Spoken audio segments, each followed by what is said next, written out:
Hey guys, I'm glad you're here tonight. Before we begin, I have a little question for you. I wonder where you're listening from and what time it is for you right now. Are you lying in bed, trying to drift off to sleep? Or maybe you're listening while traveling, while the world outside moves by the window. It's always fascinating to think that one story can reach people across time zones, across countries, across quiet bedrooms and late-night train rides. So, if you feel like it, tell me in the comments where you are from and what hour it is where you are. I'm really curious to know. Now let's sink slowly into the story. Tonight we are going to wander into a world that feels both familiar and yet very distant. We're going to talk about what life was like on the German side of the front during the Second World War.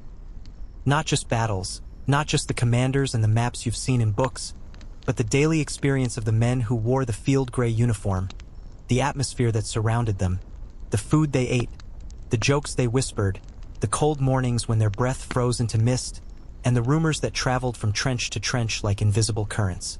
It's easy, when thinking of war, to picture only the thunder of artillery and the clash of armies. But the truth is that most of a soldier's time was spent in waiting. Endless waiting. Waiting for orders, waiting for supplies, waiting for the next letter from home, waiting for dawn when the night felt unbearably long. Imagine being 19, maybe 20 years old, pulled from a small town where your world had been no bigger than the market square, suddenly finding yourself in a frozen field in the east or under the burning sun in North Africa, and all around you the faces of other young men, just as uncertain, just as hungry, just as full of restless energy that had no place to go. The German army had a reputation for discipline, and that discipline touched every part of a soldier's life.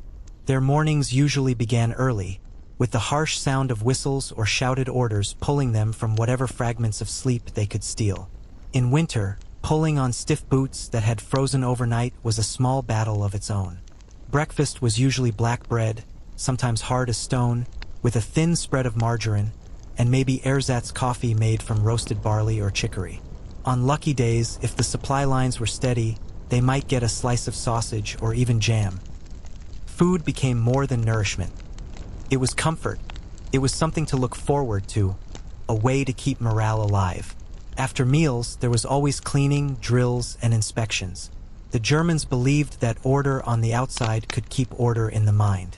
So uniforms had to be brushed, weapons oiled, boots polished if possible, even in the mud of the front. To the outsider it might look obsessive, but to the men it gave a rhythm, something predictable in a world where the next moment could be unpredictable. But what did they do in the long hours when nothing happened? That is where the human side begins to show. Soldiers carved little figures out of wood. They wrote letters again and again, telling their families not the whole truth, but what they thought might reassure them. They played cards, they told jokes, some mocking their own officers, some about the enemy, and some just absurd, the kind of humor that comes only when people are under pressure. There were even makeshift concerts.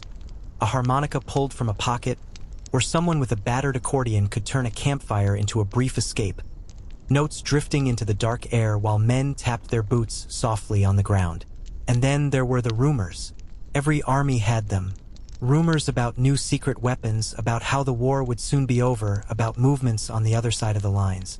Rumors that certain generals had fallen out of favor, or that certain soldiers had been heroes in some unseen battle. These whispers were often more powerful than official orders, because they gave men something to cling to, something to talk about when silence became too heavy. The contrast between propaganda and reality was another layer of life on the German side. Posters, speeches, and newsreels painted pictures of swift victories and glory, but the soldiers standing knee-deep in mud, shivering, or swatting away clouds of flies, often saw a different truth. Yet most of them still carried on, not because they believed every word, but because once you are in uniform, once you are surrounded by your comrades, the idea of simply stepping away feels impossible. Loyalty to the man next to you often outweighed any larger political conviction. Night on the front had its own rhythm. Darkness could be suffocating, full of unseen dangers, yet also strangely quiet. Soldiers would huddle in dugouts, smoking cheap cigarettes, the glow of the ember briefly lighting up tired eyes. Some would read old newspapers, weeks out of date, but still clung to for a glimpse of the outside world. Others would dream aloud about food, fresh bread from home, beer, a plate of sausages, and the talk of meals long past became a shared comfort, almost like a ritual. And in all of this, one cannot forget the small details. The clinking of canteens, the scraping of spoons in metal mess tins, the faint smell of leather and oil, the sound of boots on frozen ground. These are the textures of daily life on the German side of the front. Not the grand strategies, but the tiny human experiences that filled the hours, days, and years. When you picture the front lines, you might think of constant chaos, but in truth there were stretches of monotony so deep that men forgot what day of the week it was. The German soldiers marked time not by calendars, but by small changes: when a letter finally arrived from home, when rations shifted, when someone in the unit was transferred or wounded. The human mind tries to create rhythm, and in the absence of normal life, even the arrival of a supply wagon became an event. Supply was a constant concern, and it shaped the mood of entire regiments. In the early years of the war, when victories came quickly, supply lines were strong, and soldiers might find themselves with tins of meat, fresh bread, or chocolate. Spirits would rise, and suddenly the camp felt almost festive. But as the years dragged on and the fighting deepened into harsher territory, those same soldiers found their meals growing thinner and thinner. Ersatz became the norm. Ersatz coffee, ersatz chocolate, ersatz everything. Bread stretched with sawdust or ground-up chestnuts. Margarine that tasted faintly of soap. Meat so rare that it became a story in itself. Yet men adapt. They learn to trade, to stretch, to improvise. Some learn tricks from locals: how to gather wild herbs, how to snare small animals, how to mix soup from almost nothing. Cooking became an act of camaraderie. In a battered tin pot with a few scraps, a soldier could feed half his squad if everyone added just a little. The smell of boiling stew, no matter how thin, spread like a promise across the lines, and men gathered around, bowls in hand, waiting their turn, talking about everything except the war. But there were moments when the outside world pierced the routine. Air raids would come, sudden and brutal, shattering the stillness of camp life. Men would scatter, diving into trenches or pressing flat against the ground, hearts pounding. And when the thunder faded, they would crawl back out, brush off the dirt, and return to their games of cards or to polishing their rifles, as if nothing had happened.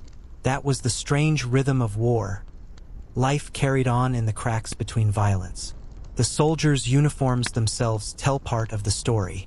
The field gray tunic, the steel helmet with its distinct curve, the leather belts and straps, they all became extensions of the man wearing them. At first, everything was crisp, neatly fitted, but the longer a campaign lasted, the more ragged those uniforms became. Buttons missing, fabric worn thin at the elbows, boots patched again and again until they were more repair than leather. And yet, for many soldiers, the uniform was a kind of shield. It was the thing that made them part of something larger, the thing that kept them from being just another lonely individual in a foreign land. And alongside the physical uniform came the weight of rank and ritual. Officers expected obedience, and in many cases they received it, but even in the most disciplined armies there is always a quiet undercurrent of rebellion. Soldiers found ways to bend rules without breaking them. They found shortcuts in their duties, jokes at the expense of higher-ups, clever ways to appear busy when in truth they were resting. These small acts of resistance became survival mechanisms, little sparks of humanity in an otherwise rigid structure. Letters from home were perhaps the most treasured possession of all. Imagine holding a folded piece of paper that had traveled across countries, through censors, through the chaos of war, to finally arrive in your hands.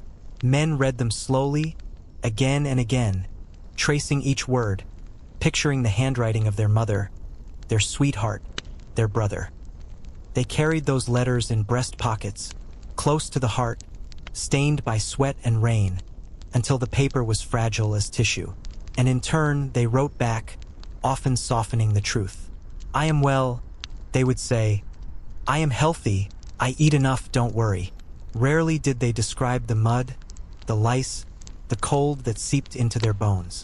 To admit too much would feel like failure, and besides, hope was a fragile thing, easily broken.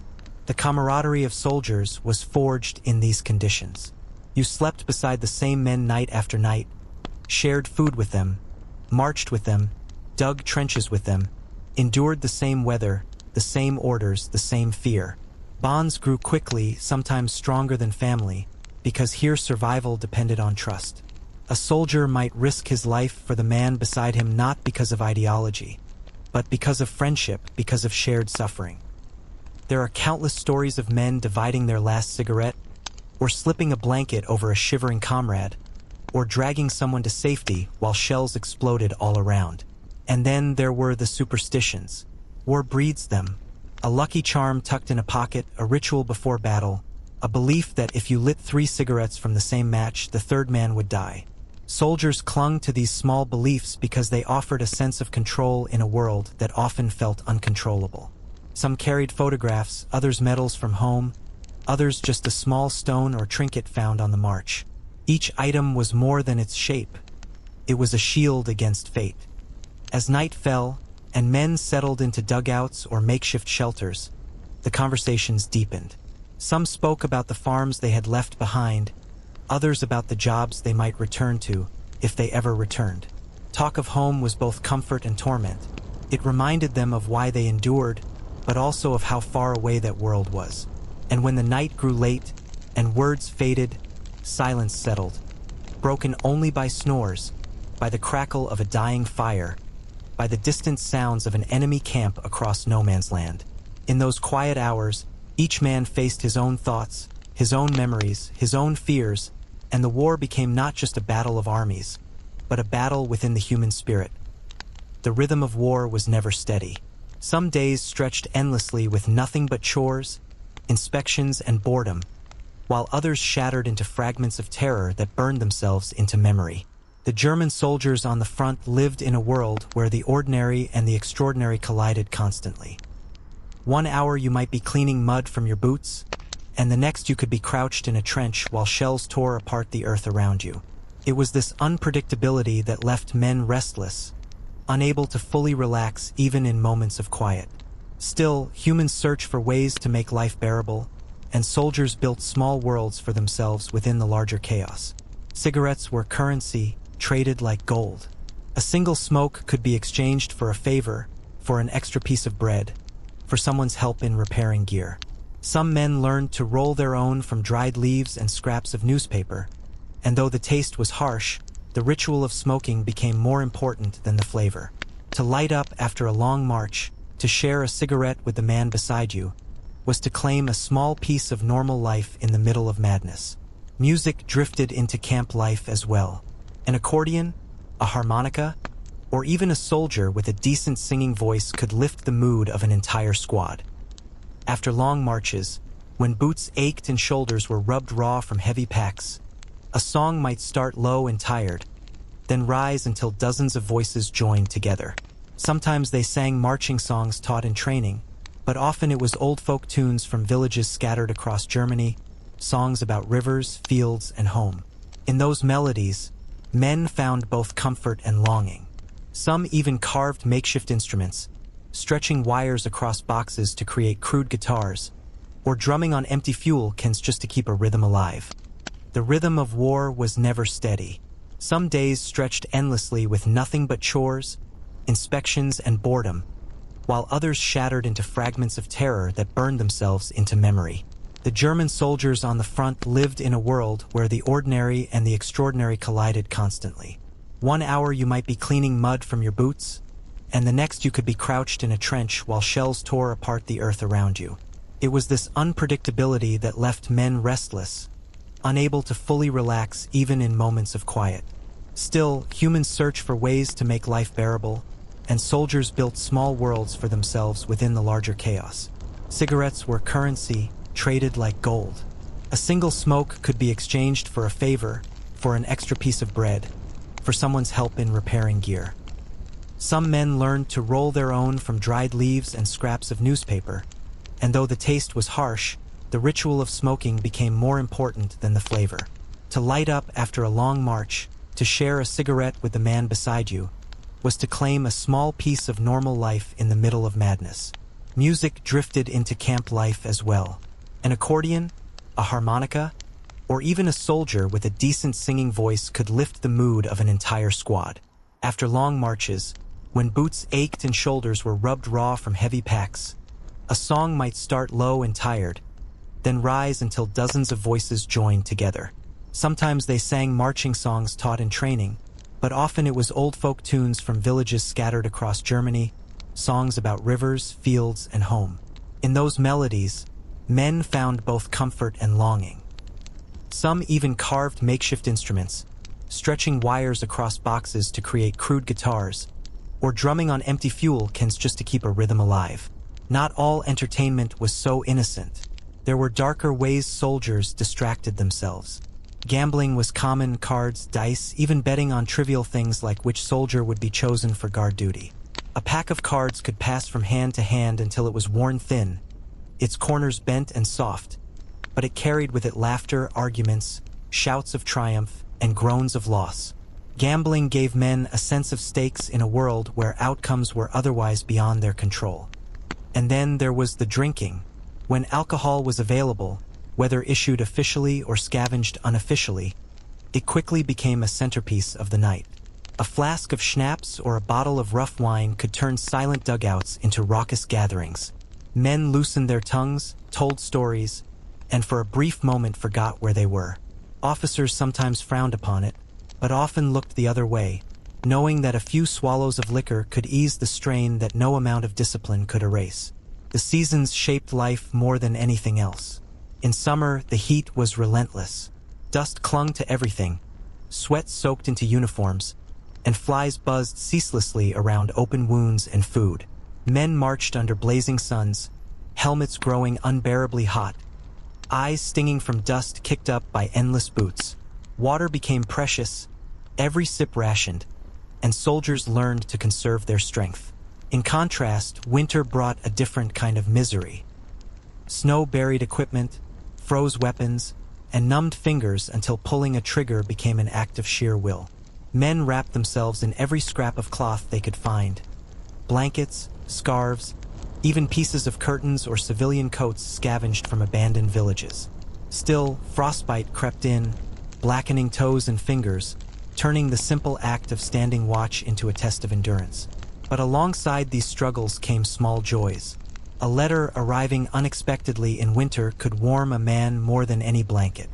A loaf of fresh bread in summer, soft and fragrant, could feel like a feast fit for kings. Soldiers cherished such moments, storing them in memory like treasures. They told and retold these small stories, of the time someone caught a rabbit, of the day they found a patch of wild berries, of the night when a comrade imitated an officer so perfectly that everyone laughed until tears froze on their cheeks. Daily duties filled the gaps between these moments. Digging trenches, building fortifications, maintaining weapons, tasks that were tedious yet essential. A rifle had to be cleaned constantly, every moving part oiled and checked, because failure in the field could mean death. Boots had to be dried and repaired whenever possible, since a man who couldn't walk was of little use to anyone. Even cooking required discipline. Soldiers learned how to stretch rations, how to light fires without smoke that could give away their position, how to make soup thick enough to trick the stomach into thinking it had eaten more than it had. What kept men going was not only habit, but also hope. Hope that the war might end soon, that they might see their homes again, that the rumors of leave or rotation were true. Hope lived in quiet conversations at night, in whispered dreams about seeing a familiar street, tasting fresh beer in a hometown tavern, hearing a mother's voice again. These hopes were fragile, often crushed by new orders or bad news, yet they never disappeared entirely. Without them, men would have broken. And as the days blended into weeks, the soldiers became experts in noticing details. The distant thud of artillery could be measured and interpreted. The direction of smoke on the horizon told of movements unseen. Even the sound of birds or the sudden silence of them was taken as a sign. War sharpened the senses, teaching men to listen, to watch, to read the land in ways they never had before. Every rustle, every flicker of light, every unfamiliar smell carried meaning. Through all of this, bonds deepened. Men relied on each other not just for survival, but for sanity. They shared jokes, shared secrets, shared silence. In those bonds, they found strength to endure another day, another march, another freezing night. The war was vast, but in the end, it often came down to the small circle of faces you knew, the men beside you in the mud. There were stretches of the front where the enemy seemed distant, almost unreal, and yet the presence of the opposing side was never forgotten. At night, when the world was quiet, a soldier could sometimes hear faint voices drifting across no man's land, or see the glow of campfires far away. It was strange to think that the men they were ordered to fight were also sitting in trenches, smoking, writing letters, and dreaming of home. Sometimes the sounds of laughter or singing carried through the night air, reminding everyone that the other side was human too. This uneasy awareness shaped the way soldiers thought about the war. They were enemies, yes, but also mirrors. Young men thrown into the same furnace, struggling to survive. And yet, orders were orders, and the machine of war ground forward regardless of individual thoughts. For the ordinary soldier, there was rarely a sense of the bigger picture. Maps, strategies, and speeches were things for officers. The men at the bottom saw only their immediate world. The trench, the field, the march, the horizon. Days passed in routines that repeated endlessly. March, dig, guard, clean, wait. Even battles, when they came, were often a blur of noise, smoke, and confusion, remembered not as grand strategies but as flashes of terror, the smell of cordite, the weight of a comrade falling beside you. One of the most vivid parts of soldier life was the march. Endless marching across fields, through villages, down dusty roads, or across frozen terrain. The pack on a soldier's back felt heavier with each step, filled with ammunition, rations, and personal belongings. The rifle slung over the shoulder became both lifeline and burden. Boots pounded the earth until every muscle ached, and still the column moved on, hour after hour. Sometimes the road stretched into a blur, and men marched almost in a trance, minds drifting elsewhere, feet moving mechanically. Songs helped, steady rhythms keeping spirits from sinking too low, but silence often fell too, each man trapped in his own thoughts. Villages along the way told their own stories. Some stood deserted, windows broken, doors hanging open, the smell of smoke still lingering from long past fires. Others were inhabited, though cautiously, by locals who watched the soldiers with wary eyes. Children peered from behind fences, curious and frightened. Old women carried buckets of water from wells, their faces lined with worry. There were exchanges of glances, sometimes of words, sometimes of food traded for supplies or cigarettes. War pressed people together in ways that were awkward, sometimes hostile, sometimes strangely cooperative. Entertainment, whenever it was possible, became essential. Soldiers were inventive in creating distractions. Some organized little theater shows, dressing in whatever costumes they could find, putting on skits that mocked the absurdities of army life. Others staged competitions, races, wrestling matches, tests of strength that drew laughter and applause. A good storyteller was valued as highly as a good cook. A man who could spin tales around the fire kept entire groups engaged for hours. These stories were not always about heroism. Often they were exaggerated accounts of training days, absurd encounters on the march, or even completely made-up adventures designed only to entertain. But alongside laughter came the darker elements of waiting. Fear was a constant undercurrent. Even on quiet days, soldiers lived with the knowledge that an attack could come at any moment, that the next shell might fall directly on their position, that the next patrol could end in disaster. Fear gnawed silently at nerves, showing itself in twitching movements, restless sleep, sudden bursts of temper. Yet men rarely admitted it aloud. Instead, they buried it beneath routine, behind jokes, inside long silences. Fear was a shared but unspoken companion. The physical conditions left their own mark. Trenches filled with water during rain, soaking uniforms until they clung heavy and cold. Lice-infested clothing, crawling invisibly and biting through the night, leaving men scratching until their skin bled. Rats grew fat on scraps of food, bold enough to dart across sleeping bodies. Disease spread quickly in such environments: dysentery, fevers, infections that turned small wounds into dangerous threats. Medical treatment existed, but often far away, and soldiers had to rely on whatever first aid their comrades could provide. Despite all this, men adapted. They learned to keep socks as dry as possible, to boil water when they could, to shake out blankets and uniforms in desperate attempts to drive away the lice. Survival was not just about the enemy, it was about enduring the environment itself. The officers added another layer to life. Some were respected, leading by example, sharing hardships with their men, earning loyalty through fairness. Others were despised, distant, strict, more concerned with regulations than with lives. A harsh word from the wrong officer could sour the mood of an entire unit, while a small kindness from another could restore faith. Soldiers told stories about their superiors, some mocking, some admiring, and these stories spread, shaping reputations far beyond their immediate circles. And in between all of this, there were moments of stillness. A sunrise painting the sky in pale colors after a freezing night. The distant sound of church bells from a village untouched by fighting. The brief fragrance of wildflowers growing stubbornly along the edge of a trench. These small details reminded men that beauty still existed in the world, even as destruction surrounded them. For some, these moments were almost unbearable, because they reminded them of all they were missing. For others, they were a lifeline, proof that life went on, and that perhaps they could one day return to it.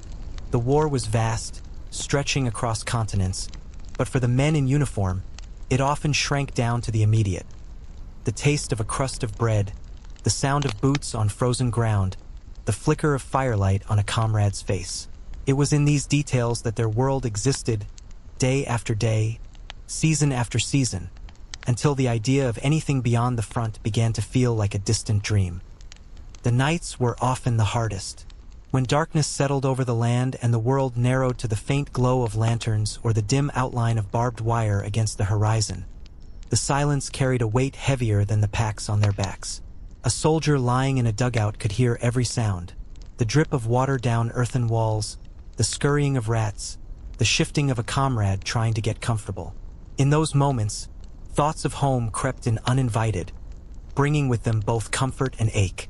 A man might picture his mother lighting a stove, his father working in the fields, a sweetheart standing at a window waiting for him, and those images wrapped themselves around him like a blanket, though they also made the cold more piercing. Sleep came fitfully. Dreams were vivid and often cruel, mixing memories of peaceful days with the violence of the front.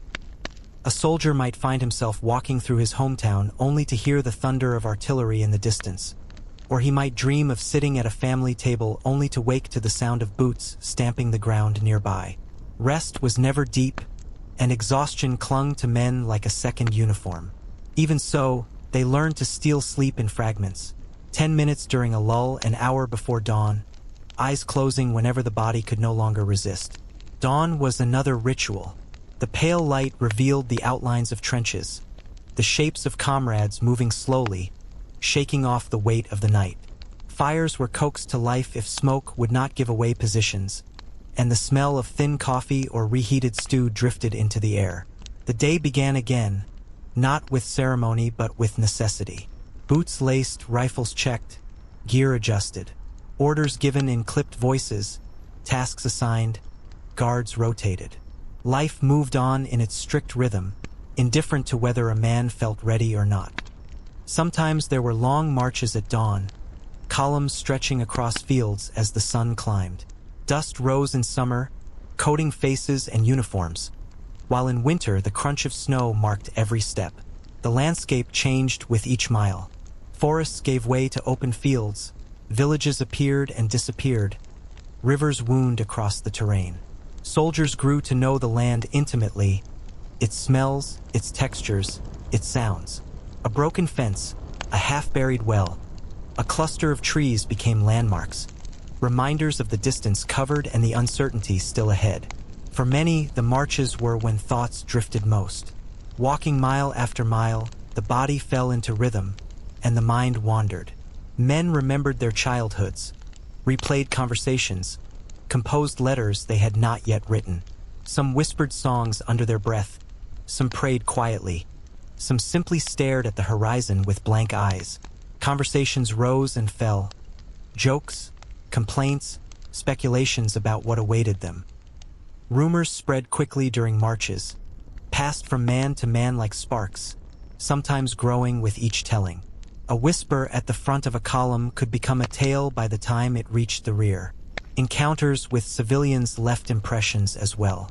In some villages, doors stayed closed and shutters barred, locals wary of soldiers passing through.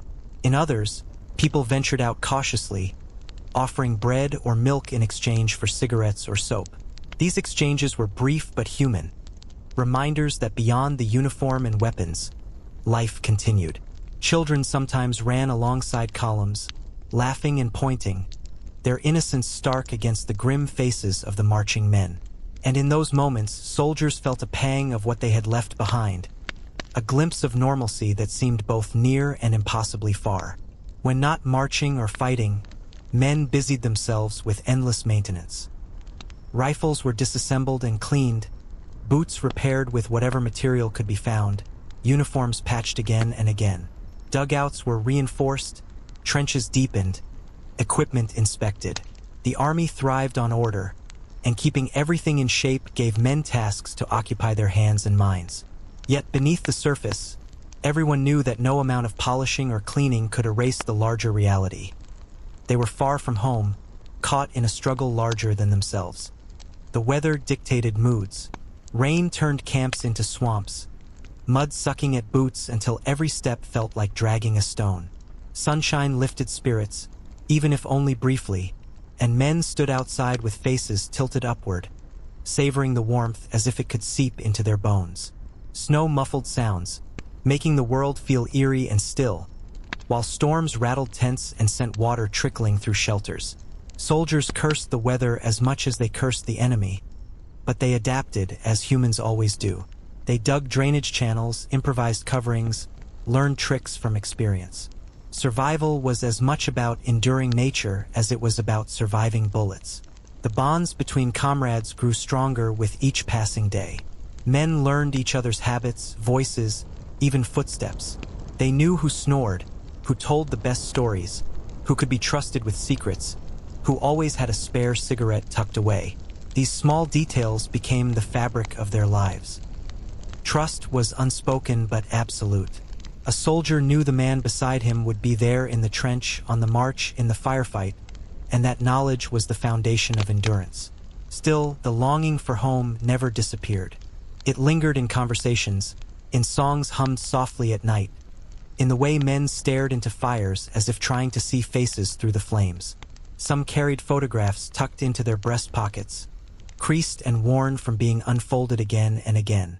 Others carried small keepsakes, a lock of hair, a handkerchief, a medal from childhood. These objects were fragile lifelines, reminders of a world beyond mud and gunpowder. And though soldiers rarely spoke of it aloud, each man silently promised himself that he would return to that world someday. War, however, cared little for promises. Orders came, battles erupted, the machinery of conflict pressed forward. And yet, within that machinery, the soldiers created their own rhythms, their own traditions, their own fragile spaces of humanity. They endured because they had no choice, but also because within them flickered a stubborn will to see another sunrise, to share another cigarette, to hear another song sung in the dark. Life on the Eastern Front was not only about soldiers and battles. Entire civilian populations were trapped in the middle of this gigantic conflict. In cities like Leningrad, ordinary people faced hunger, cold, and bombardments for years. The siege of Leningrad lasted for almost 900 days, and during this time, food became more valuable than gold. Families boiled leather belts to make soup, or ate sawdust mixed with flour, just to survive another night.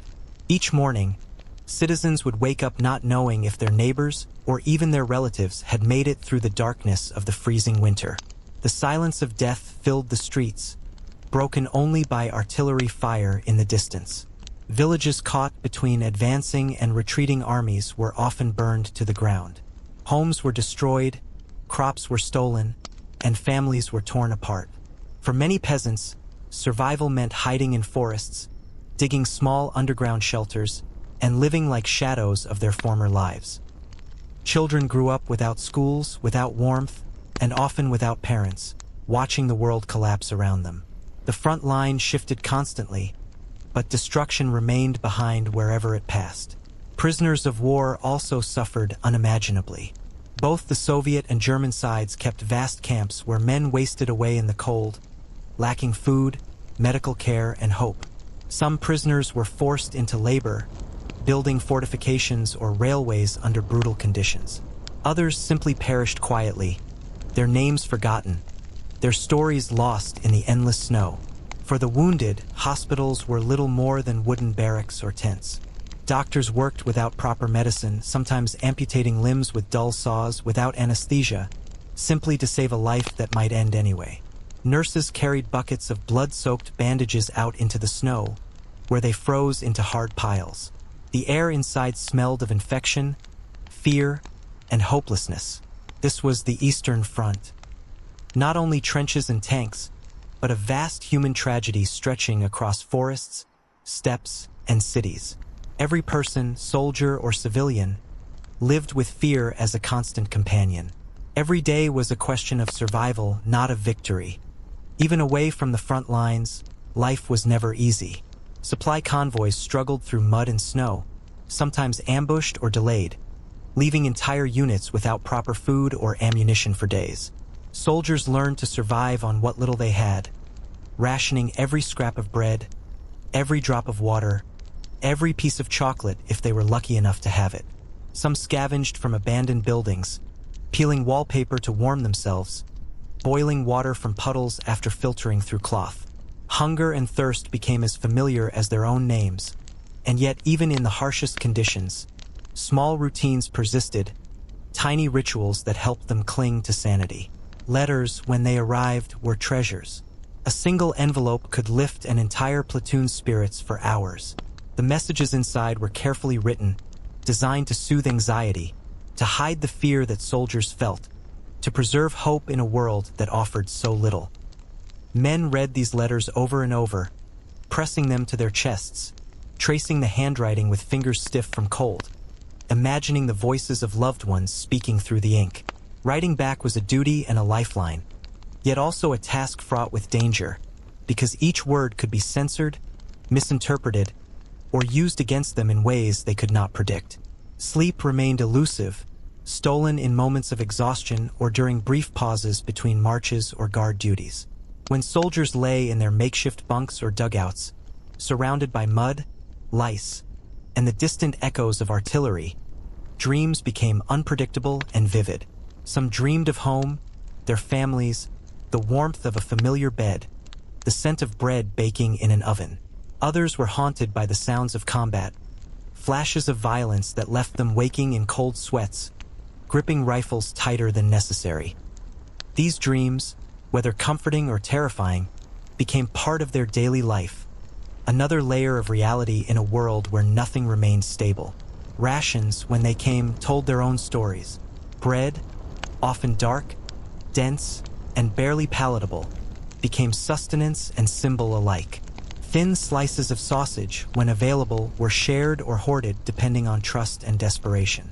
Coffee, ersatz though it often was, became a ritual to mark the passing of hours, a small pleasure amidst hardship.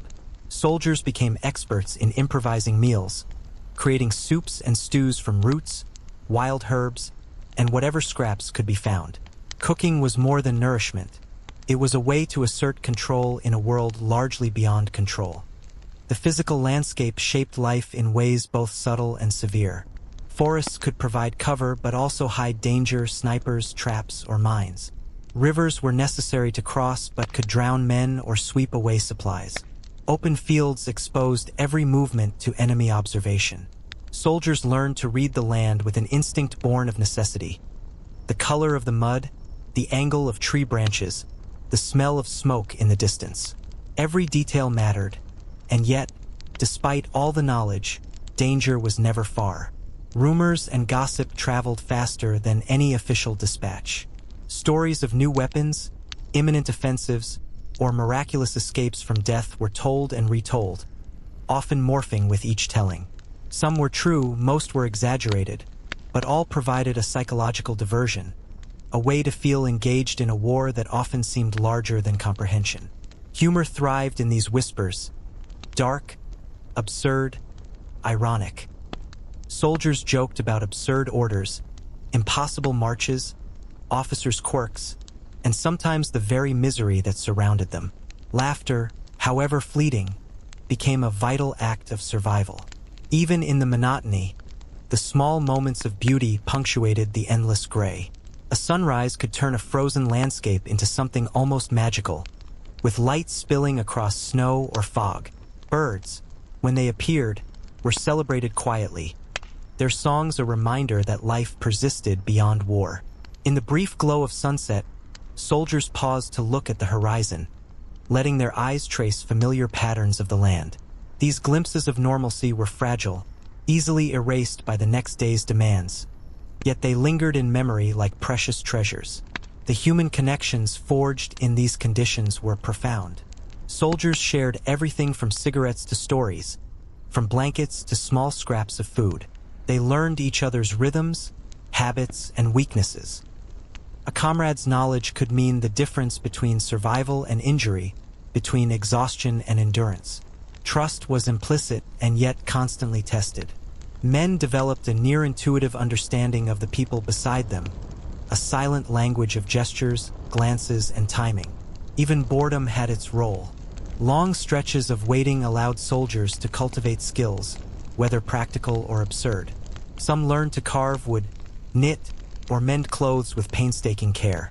Others experimented with minor pranks, jokes, or storytelling contests that could last hours. These activities, though seemingly trivial, strengthened morale and preserved the mental balance necessary to face the uncertainty of each day. Above all, the German soldier learned to endure. Endurance was not heroic in the sense of glory. It was quiet, relentless, almost invisible.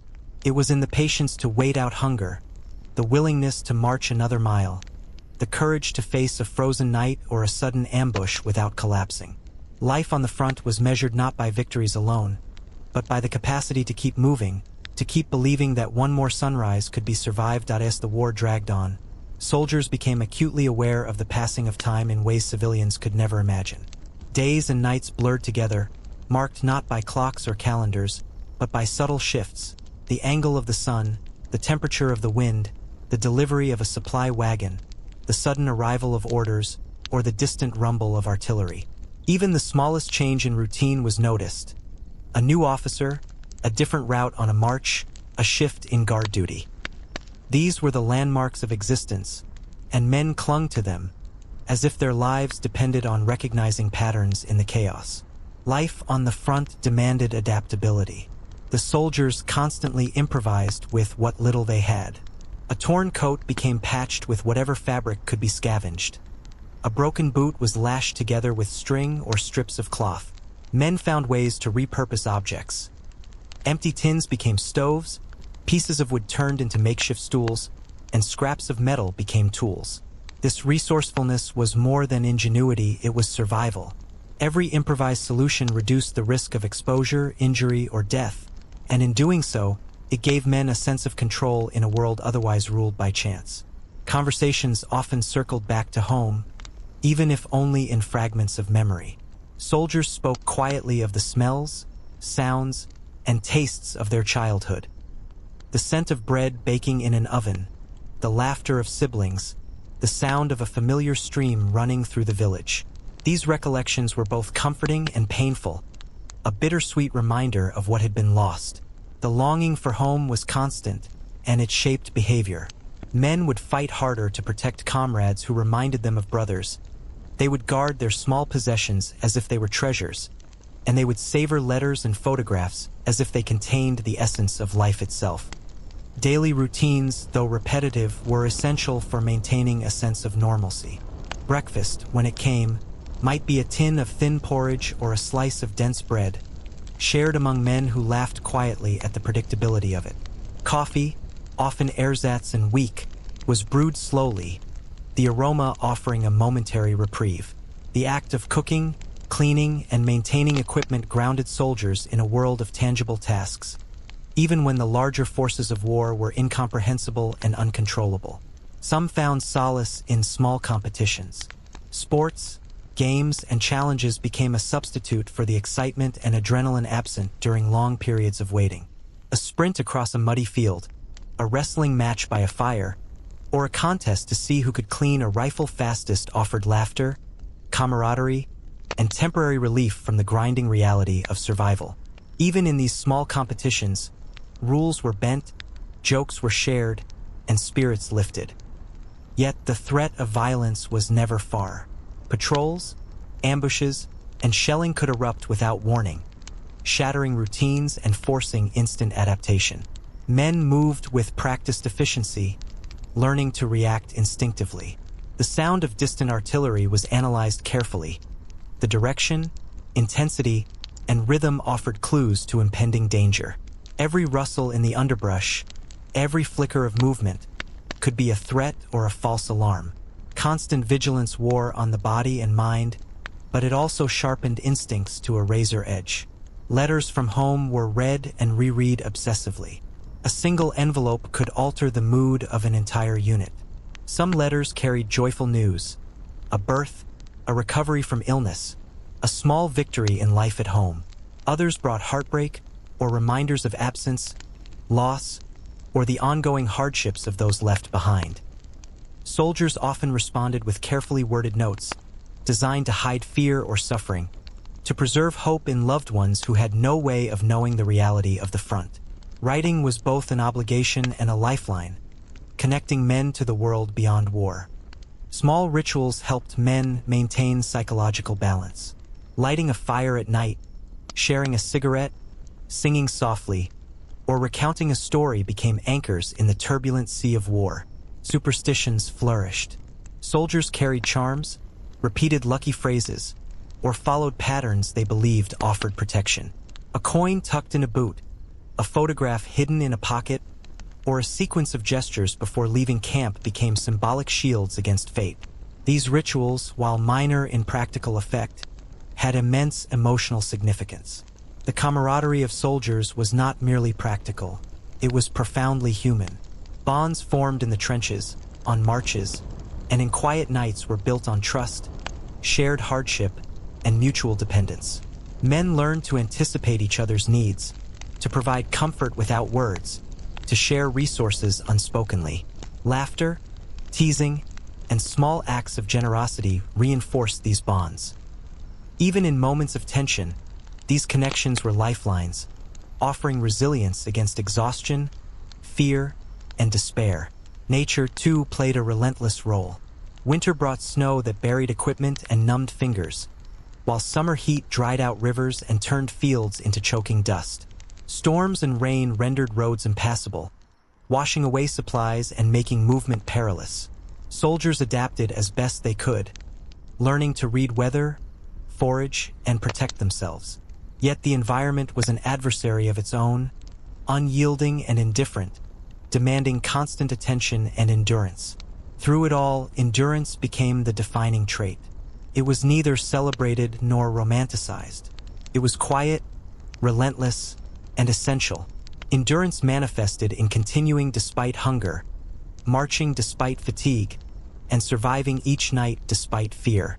The German soldiers' existence on the front was a testament not to glory, but to the persistence of the human spirit under extreme pressure. Even when the world seemed to offer no reprieve, these small acts of endurance allowed life to continue, quietly, day after day.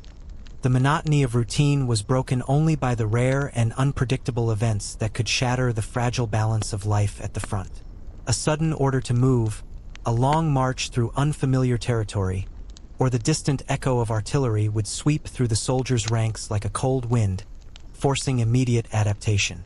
Men learned to anticipate, to react before thinking, to read subtle signs in the terrain, in the wind, or in the behavior of animals that moved differently when danger was near. Instinct became as valuable as training, and the mind became a constant analyst of the environment, searching for threats hidden in plain sight. Hunger remained a persistent companion. Rations, when delivered, were meager and often unbalanced. Bread was dry, dense, sometimes moldy. Canned meat was tough or bland. Ersatz coffee was more ritual than nourishment. Soldiers improvised endlessly, turning small roots, leaves, and even grass into makeshift food, boiling them into broths or mixing them with what little grain they had. Occasionally, scavenging from abandoned farms or villages offered a fleeting sense of abundance, though always with the risk of enemy encounters. Every meal, however humble, was a victory over deprivation, and men savored it quietly, aware that tomorrow might bring even less. The physical toll of life on the front was immense. Blisters, frostbite, muscle fatigue, and infections were constant threats. Every march, every laborious task, every long night in a wet dugout intensified these injuries. Soldiers learned makeshift treatments, wrapping feet in strips of cloth to prevent frostbite, boiling water to disinfect wounds, or fashioning splints from broken branches. Pain became normalized, a constant companion that demanded endurance rather than complaint. Yet, even as bodies suffered, men pushed forward, knowing that stopping could mean death, not only from the enemy but from the unforgiving environment itself. Entertainment and distraction were vital tools against despair. When there was a pause in action, soldiers created small worlds of their own. Card games passed the time, jokes were whispered, and songs were hummed softly around fires. Storytelling became a craft, a way to transport listeners to memories of home, imagined adventures, or absurd exaggerations of the day's events. Humor, dark and ironic, was often the sharpest weapon against the creeping despair that sought to invade even the strongest minds. Laughter, brief as it might be, reaffirmed the continuity of life. Evenings brought their own rhythm. As the sun dipped below the horizon, shadows stretched across trenches, fields, and forests. Fires were lit cautiously, their smoke controlled to avoid detection, and the faint glow illuminated faces marked by fatigue and dirt.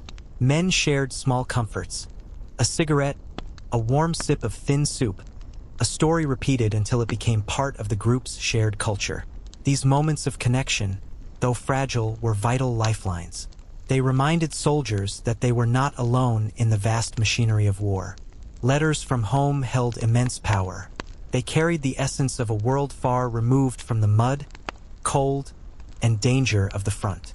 Soldiers treasured these missives, reading and rereading them in secret, pressing the paper against their faces, imagining the voices of loved ones speaking through the ink. Writing back was both a duty and an act of survival, a way to maintain connection with a world that seemed increasingly distant. These letters were carefully hidden, often carried close to the body, because losing one could feel like losing a fragment of humanity itself. Weather shaped every aspect of existence. In winter, snow and ice transformed landscapes into treacherous paths, slowed movements, and froze rivers and streams.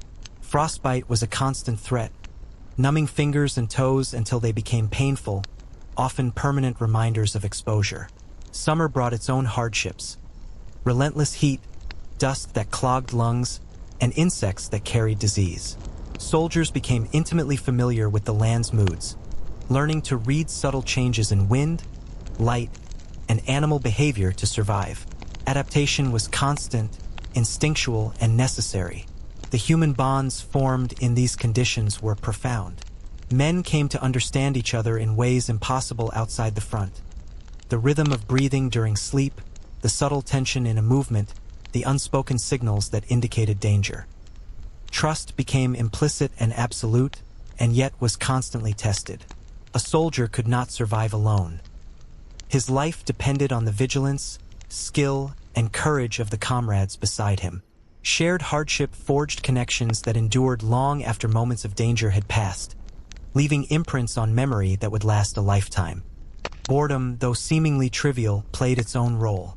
During long stretches of waiting, soldiers occupied themselves with small projects, experiments, and competitions. Some carved wood, repaired clothing, or mended gear. Others created small games or challenges, fostering camaraderie and maintaining morale. These activities, while minor, were essential for preserving mental balance and reinforcing the sense of community that was critical for survival. Amid all the hardship, fleeting moments of beauty reminded soldiers of the world beyond war. A sunrise over a frozen field, the distant song of birds, the faint fragrance of wildflowers or forest undergrowth. These glimpses offered a fragile but real reassurance that life persisted outside the trenches. For a brief moment, men could feel a connection to a reality larger than survival, a reminder of home and the world they hoped to return to. And so, the German soldier endured. Day after day, week after week, through hunger, exhaustion, cold, and fear. Endurance was not heroic in a traditional sense. It was quiet, relentless, and necessary.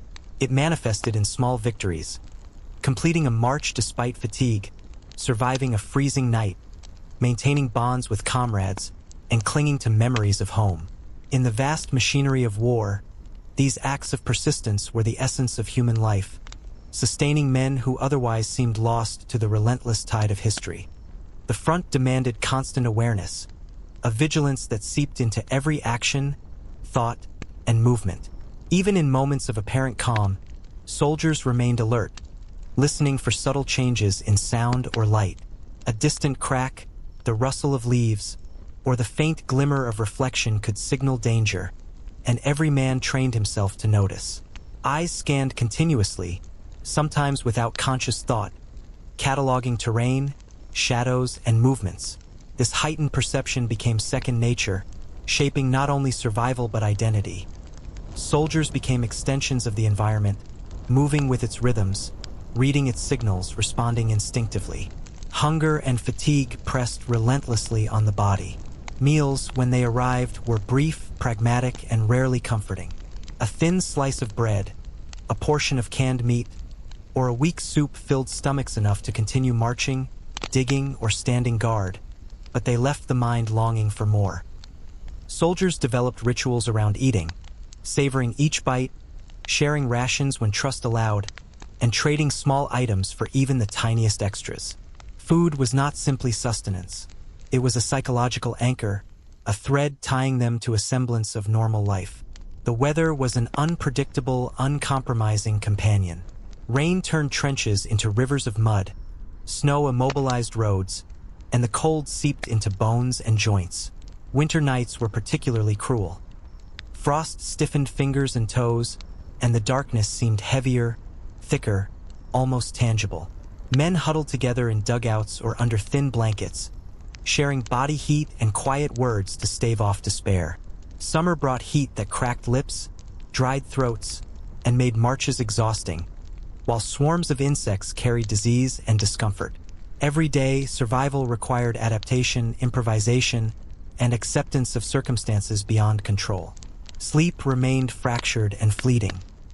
Soldiers seized any moment of stillness to close their eyes, even for brief periods. Dreams were unpredictable, often blending memories of home with visions of violence and chaos. Some awoke disoriented, unsure whether they were in a familiar village or a frozen battlefield. Others found solace in dreams, revisiting past moments of warmth, laughter, or safety. Yet sleep could never provide true escape. Fatigue, hunger, or the distant sound of artillery ensured that consciousness remained tethered to the front. Letters from home were treasures that brought both comfort and sorrow. Each envelope carried a connection to a world outside the trenches, and soldiers guarded them fiercely. The words of loved ones, careful, hopeful, sometimes anxious, were read repeatedly, pressed to the chest, carried in pockets close to the body. Writing back was a lifeline, a way to maintain human connection in a world defined by machinery and violence. Letters became objects of devotion, proof that life beyond the front still existed, fragile as it might be. Small rituals helped maintain balance. Lighting a fire, sharing a cigarette, or recounting a story provided moments of continuity in an otherwise unpredictable world. Soldiers developed superstitions, charms, and personal routines, small acts they believed offered protection against the randomness of fate. A coin in a boot, a photograph in a pocket, or a repeated gesture before leaving camp became symbols of control in a life largely dictated by chance and orders. Comradeship became a lifeline. Bonds were forged in trenches, on marches, and during long nights of shared hardship. Soldiers learned to read subtle cues in behavior, anticipating needs, warning of danger, and providing support without words. Trust was absolute yet constantly tested. Life depended on the vigilance and skill of others, and those who failed or betrayed it were remembered with quiet disdain. Shared laughter, teasing, and generosity reinforced these bonds, providing resilience against exhaustion, fear, and despair. Boredom, though seemingly trivial, had its own significance. Long stretches of waiting were filled with small tasks, improvisation, and competitions. Men carved wood, repaired clothing, cleaned equipment, or invented games to pass the time. These activities, while minor, were crucial for preserving mental balance and reinforcing the sense of community essential for survival. Even in the midst of war, human creativity and play persisted. Amid hardship, glimpses of beauty offered fleeting reassurance. Sunrises painted frozen fields in delicate colors, distant bird songs signaled continuity beyond the battlefield, and the faint fragrance of wildflowers or forest undergrowth reminded soldiers that life persisted. These moments were fragile yet vital, anchors to memory, hope, and the human experience. Endurance remained the defining trait of life on the front. It was not heroic in a traditional sense. It was quiet, relentless, and necessary. Soldiers endured hunger, exhaustion, cold, and fear, continuing day after day. Endurance was present in small victories, completing a march despite fatigue, surviving a freezing night, maintaining bonds with comrades, or preserving hope in letters and memories of home. In the machinery of war, these acts of persistence were the essence of human resilience, sustaining men who might otherwise have been lost to the endless tide of conflict. The rhythm of life on the front was relentless, measured not in hours or days, but in small victories and near misses, in the completion of tasks and the avoidance of disaster. Soldiers became acutely aware of the passing of time in ways civilians could never understand. Each mile marched, each trench dug, each ration consumed marked a victory over the ceaseless weight of survival. Even in the most routine tasks, there was a tension underlying every action, a knowledge that a misstep could have consequences that were permanent and often fatal. Weather dictated both mood and movement. Frost crept into boots and gloves, snow muffled sound but made travel treacherous, and wind could cut through layers of clothing, chilling a man to the bone. Summer brought heat that parched the throat and eyes, making labor feel endless and relentless. Rain turned fields into rivers of mud, slowing marches and soaking uniforms to the skin.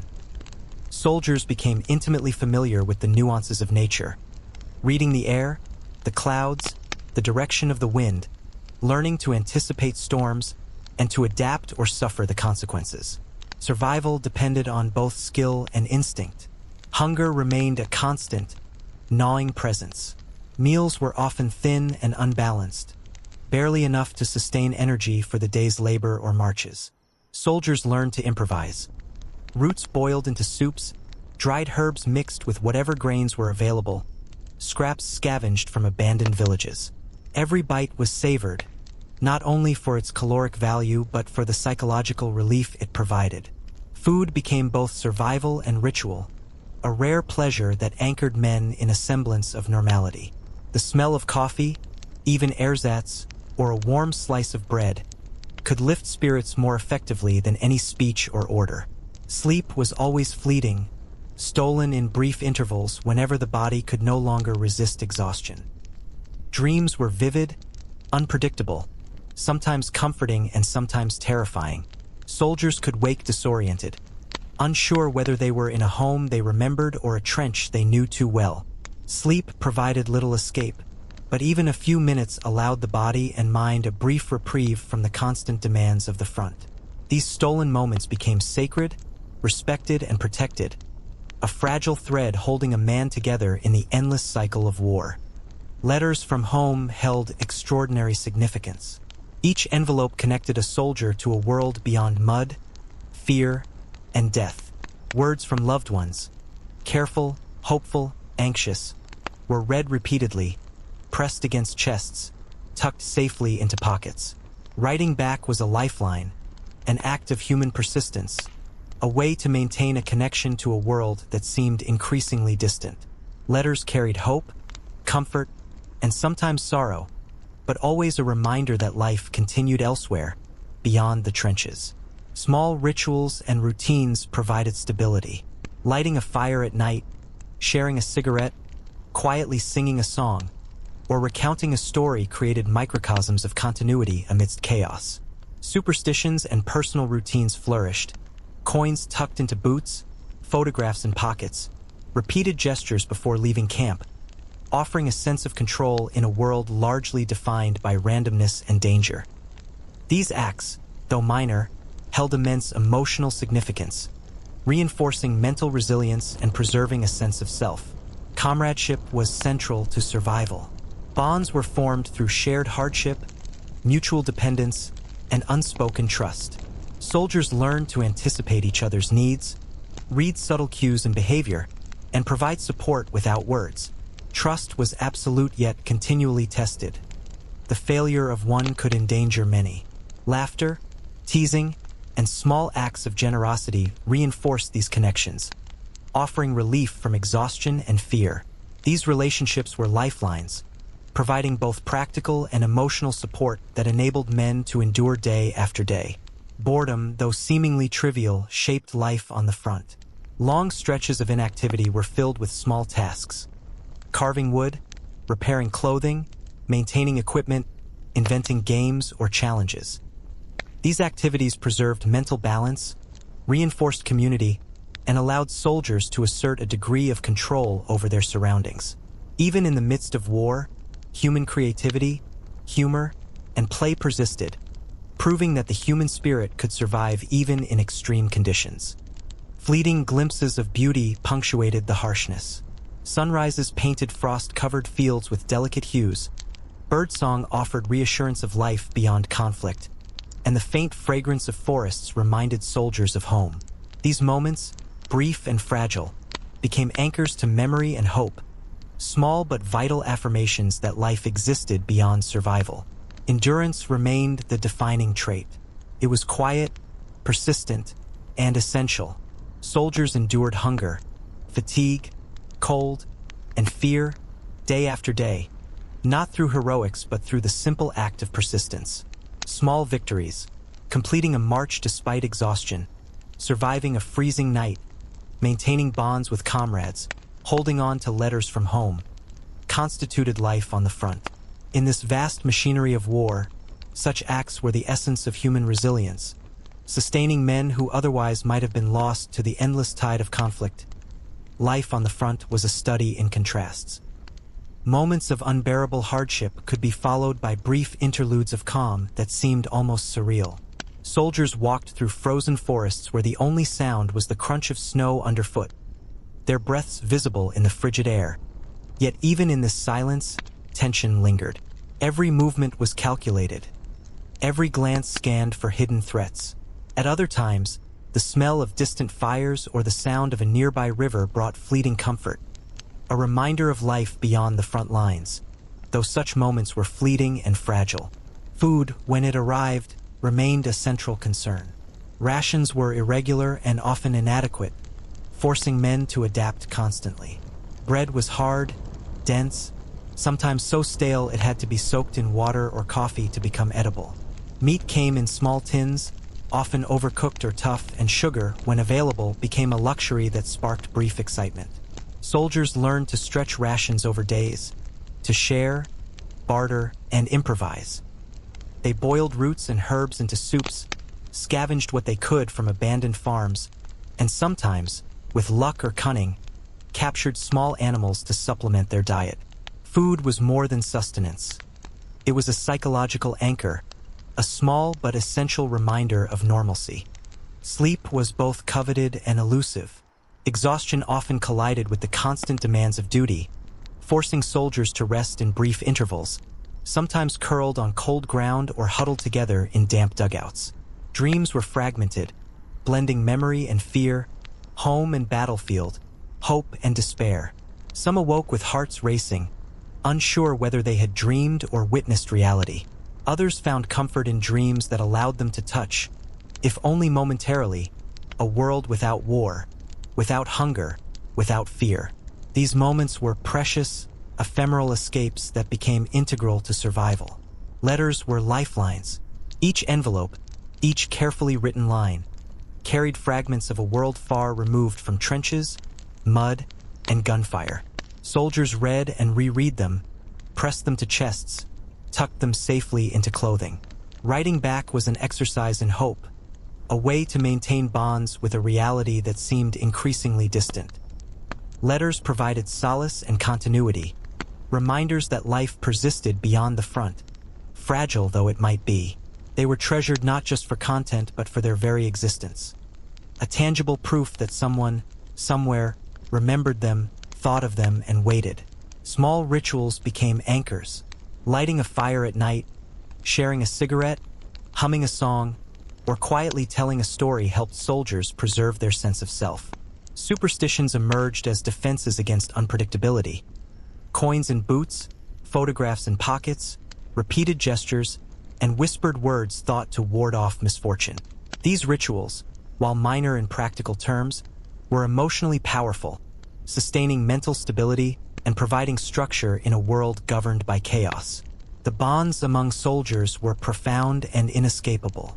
Trust was absolute and constantly tested, forged through shared hardship and mutual dependence. Men learned to anticipate each other's needs, read subtle signals, and act without words. Shared laughter, small acts of kindness, and moments of levity reinforced these connections. These relationships were not merely social, they were lifelines. A comrade's skill, vigilance, and courage often meant the difference between survival and death, and bonds formed under these conditions endured long after immediate dangers had passed. Boredom, strangely, became a tool for resilience. Long periods of inactivity were filled with small projects, games, and competitions. Men carved wood, repaired clothing, cleaned weapons, or invented contests to pass the time. These activities fostered camaraderie and mental stability, providing a sense of control and accomplishment even in a world dominated by unpredictability. Even humor, often dark or ironic, was essential. It offered a brief respite from the monotony, a reminder that human creativity and spirit could persist even in the harshest circumstances. Nature played both adversary and source of small solace. Winter brought snow, ice, and unrelenting cold. Summer brought heat, dust, and swarms of insects. Rivers froze or flooded. Forests concealed dangers or provided cover. Soldiers became attuned to every nuance. The direction of the wind, the angle of shadows, the faint scent of smoke in the distance. Understanding nature became a form of survival, a delicate negotiation between the human body and an indifferent world. Despite constant hardship, fleeting glimpses of beauty reminded soldiers of life beyond the front. Sunrises cast gentle light over frozen fields, bird songs pierced the morning stillness, and the scent of forest or riverbank offered small comforts. These moments, though brief, anchored soldiers' memories and hopes, reinforcing the idea that life persisted beyond immediate suffering. Even in the heart of war, the world held fragments of the ordinary, reminders of home and continuity.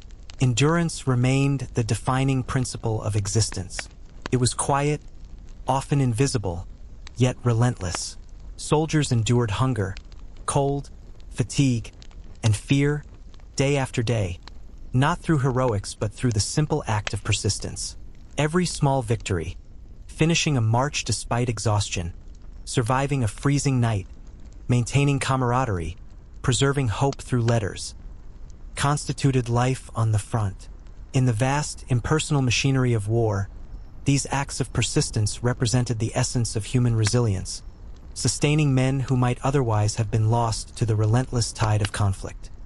Even in periods of relative calm, the tension of constant vigilance remained. Soldiers moved through forests, across frozen plains, and along muddy roads with an instinctive awareness of danger, their senses trained to detect the slightest anomaly. A shadow that shifted differently, a snap of a twig, the faint scent of smoke. Each could signal the presence of enemies, mines, or ambushes. Over time, this awareness became almost subconscious, a rhythm that defined daily life. Men were not merely surviving. They were constantly analyzing, adapting, predicting, and reacting to a world that offered no guarantees. The monotony of routine was punctuated by scarcity. Rations were limited, irregular, and often barely enough to sustain energy. Bread, dense and sometimes moldy, became a symbol of endurance. Canned meat was rationed, often tough and bland, but its presence was a minor triumph. Soldiers improvised constantly, boiling roots into soups, mixing herbs into scant grains, or scavenging from abandoned homes. The act of preparing and sharing food became a ritual, a moment of control and connection in a life dominated by unpredictability. Even the faint aroma of coffee, weak though it often was, offered comfort that extended beyond physical nourishment. Sleep remained a precious commodity, elusive and fragmented. Soldiers took advantage of any brief opportunity to rest, curling in trenches, huddling under tattered blankets, or leaning against walls. Dreams were vivid, often intertwining memories of home with the terrors of the front, mixing comfort with anxiety. Waking from these fragmented sleeps could be disorienting, a jarring transition between imagined safety and harsh reality. Yet even brief moments of rest were essential, sustaining both body and mind, allowing soldiers to endure another day of uncertainty and danger. Communication with the outside world was a lifeline, fragile yet vital. Letters carried messages from loved ones, fragments of normal life, and reminders that the world beyond war still existed. Soldiers read and reread these letters, pressed them to chests, and carried them close, finding solace and strength in words carefully chosen by those waiting far away. Writing back was both responsibility and necessity, an act that maintained the fragile threads of connection that reminded men they were not entirely lost to the chaos of the front. Rituals and routines provided stability amidst the chaos. Small actions, lighting a fire, sharing a cigarette, quietly singing, recounting a story, helped preserve a sense of normalcy. Superstitions arose, not from folly but from a desperate need for control. Coins tucked in boots, photographs held close, gestures repeated before leaving camp. These rituals, however minor, carried emotional weight, grounding soldiers in a semblance of continuity and offering psychological resilience against the randomness of war. Camaraderie was indispensable. Bonds forged through shared hardship, mutual dependence, and unspoken trust were essential for survival. Soldiers learned to interpret subtle gestures, anticipate needs, and act instinctively for one another. Trust was absolute yet continually tested. The failure of one could endanger many. Laughter, teasing, and small acts of kindness reinforced these bonds, providing not only practical support, but also an emotional buffer against the relentlessness of danger. Periods of boredom, though seemingly trivial, were critical for maintaining morale. Soldiers engaged in small projects, games, and competitions to pass time and assert some control over their environment. Carving wood, repairing gear, or inventing contests provided structure, camaraderie, and a sense of accomplishment. Humor, often dark or ironic, offered temporary reprieve from monotony, allowing soldiers to reaffirm their humanity even amid relentless adversity. Nature dictated both struggle and respite. Winter brought snow, ice, and biting cold, while summer brought heat, dust, and swarms of insects. Rivers froze or swelled, forests concealed threats or offered shelter. Soldiers learned to read subtle cues in weather, terrain, and animal behavior to survive. Understanding and adapting to the environment became a core skill, a constant negotiation between human limitations and an indifferent world. Moments of beauty punctuated the hardships. A sunrise illuminating frost-covered fields, birdsong piercing the silence, the subtle fragrance of forest or riverbank. These ephemeral experiences offered solace.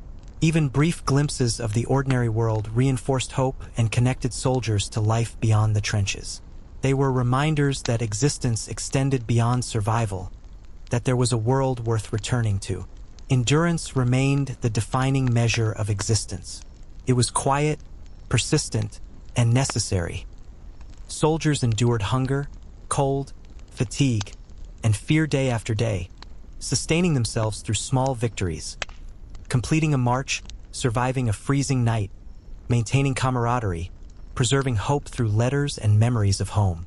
In the vast machinery of war, these acts of persistence embodied the essence of human resilience, keeping men alive, both physically and emotionally, in a world defined by chaos and conflict. The days blended together in a rhythm dictated by necessity, danger, and the smallest semblances of routine. Soldiers became acutely aware of how the world shifted around them, learning to measure time not by clocks but by environmental cues. The faint change in the wind, the position of the sun over barren fields, the distant rumble of artillery that could erupt at any moment. Every step, every glance, every breath was infused with vigilance. Awareness became instinctual, a constant scanning of the terrain, the weather, and the behavior of both comrades and enemies. Life was defined by adaptation and the subtle art of anticipating the unpredictable. Rations dictated not only physical survival but mental focus. Bread was hard and dry, sometimes so stale it had to be soaked in water or ersatz coffee. Canned meat was scarce and tough, but each bite offered a fleeting sense of accomplishment. Soldiers improvised endlessly, combining roots, herbs, and grains into soups, scavenging whatever could be found from abandoned villages or fields. Food became more than sustenance. It was a ritual, a fragile anchor to humanity, a moment of control in an environment dominated by chance. The aroma of brewing coffee, the rare taste of sugar, or a hot slice of bread could lift spirits more effectively than any speech or order. Sleep remained fragmented and sacred. Men rested whenever possible, sometimes for mere minutes, curled against cold earth, huddled under blankets, or leaning against damp walls. Dreams were often distorted, blending memories of home with visions of violence and chaos. Waking could be disorienting, a jarring return to the harsh reality of trenches and frozen fields. Yet even these brief respites allowed soldiers to recharge, both physically and mentally, to continue enduring the relentless demands of the front. Sleep was never a luxury. It was a survival tool, a lifeline in a world that offered little mercy. Letters carried an extraordinary weight, connecting soldiers to a world beyond the trenches. Each envelope, each line of carefully written words, provided solace and hope. Men read and reread letters, pressed them against chests, and carried them close. Writing back was an act of perseverance, maintaining bonds with loved ones far removed from war, a reminder that life outside the chaos persisted. These communications were more than information. They were symbols of connection, proof that human experience existed beyond the constant threat of violence. Rituals and superstitions served as psychological armor. Lighting a fire, sharing a cigarette, quietly singing a song, or recounting a story created continuity in a world defined by unpredictability. Soldiers carried charms, coins, photographs, and performed repeated gestures, believing they could influence fate. While practical effect was minimal, these routines had profound emotional significance. They offered reassurance, a sense of control, and preserved mental stability in the face of relentless uncertainty. Camaraderie was indispensable, a lifeline amidst chaos. Bonds forged in shared hardship and constant danger were intense and unspoken. Soldiers learned to anticipate each other's needs, to read subtle signals, to act instinctively. Trust was absolute yet continuously tested. The failure of one could endanger many. Shared laughter, small acts of kindness, and quiet moments of companionship reinforced these connections, offering emotional and practical support that made survival possible. Boredom became a subtle battleground. Soldiers filled idle time with small projects, carving wood, repairing equipment, cleaning weapons, or inventing games. These activities, seemingly trivial, preserved mental balance, reinforced community, and provided small victories in an otherwise uncontrollable environment. Humor, often dark and ironic, offered a brief respite from monotony, a reminder of humanity persisting amid adversity. Even the smallest competitions or shared jokes were profound acts of resistance against despair. Nature was both adversary and companion. Winter brought frost, snow, and the constant threat of hypothermia. Summer brought heat, dust, and swarms of insects. Rivers froze or swelled unpredictably. Forests offered both concealment and danger. Soldiers learned to read subtle signs. Changes in wind, cloud formation, and the behavior of animals became indicators of survival or risk. Mastery over these elements was not merely a skill but a necessity, an ongoing negotiation between human endurance and the indifference of the natural world. Yet even in this harsh reality, moments of beauty persisted. Sunrises over frost-covered fields, the song of birds piercing the silence, or the scent of a distant forest reminded soldiers of a world beyond survival. These ephemeral experiences anchored memory and hope, asserting that life continued despite the relentless hardships. They were small reminders that existence encompassed more than endurance, that human beings could still perceive and appreciate beauty even in the midst of suffering. Endurance, quiet and unremarkable, remained the defining measure of existence. Soldiers endured hunger, exhaustion, cold, and fear day after day. Their survival was composed of small victories, completing arduous marches, withstanding freezing nights, maintaining bonds with comrades, and preserving hope through letters and memories of home. In a war defined by randomness and destruction, these acts of persistence were the essence of resilience, sustaining men who might otherwise have been consumed by the endless, unyielding tide of conflict. The rhythm of life on the front was an unbroken cycle of anticipation and endurance. Days blended into nights with only the faintest distinctions, measured more by the changing light, the shifting weather, or the subtle signs of enemy movement than by clocks.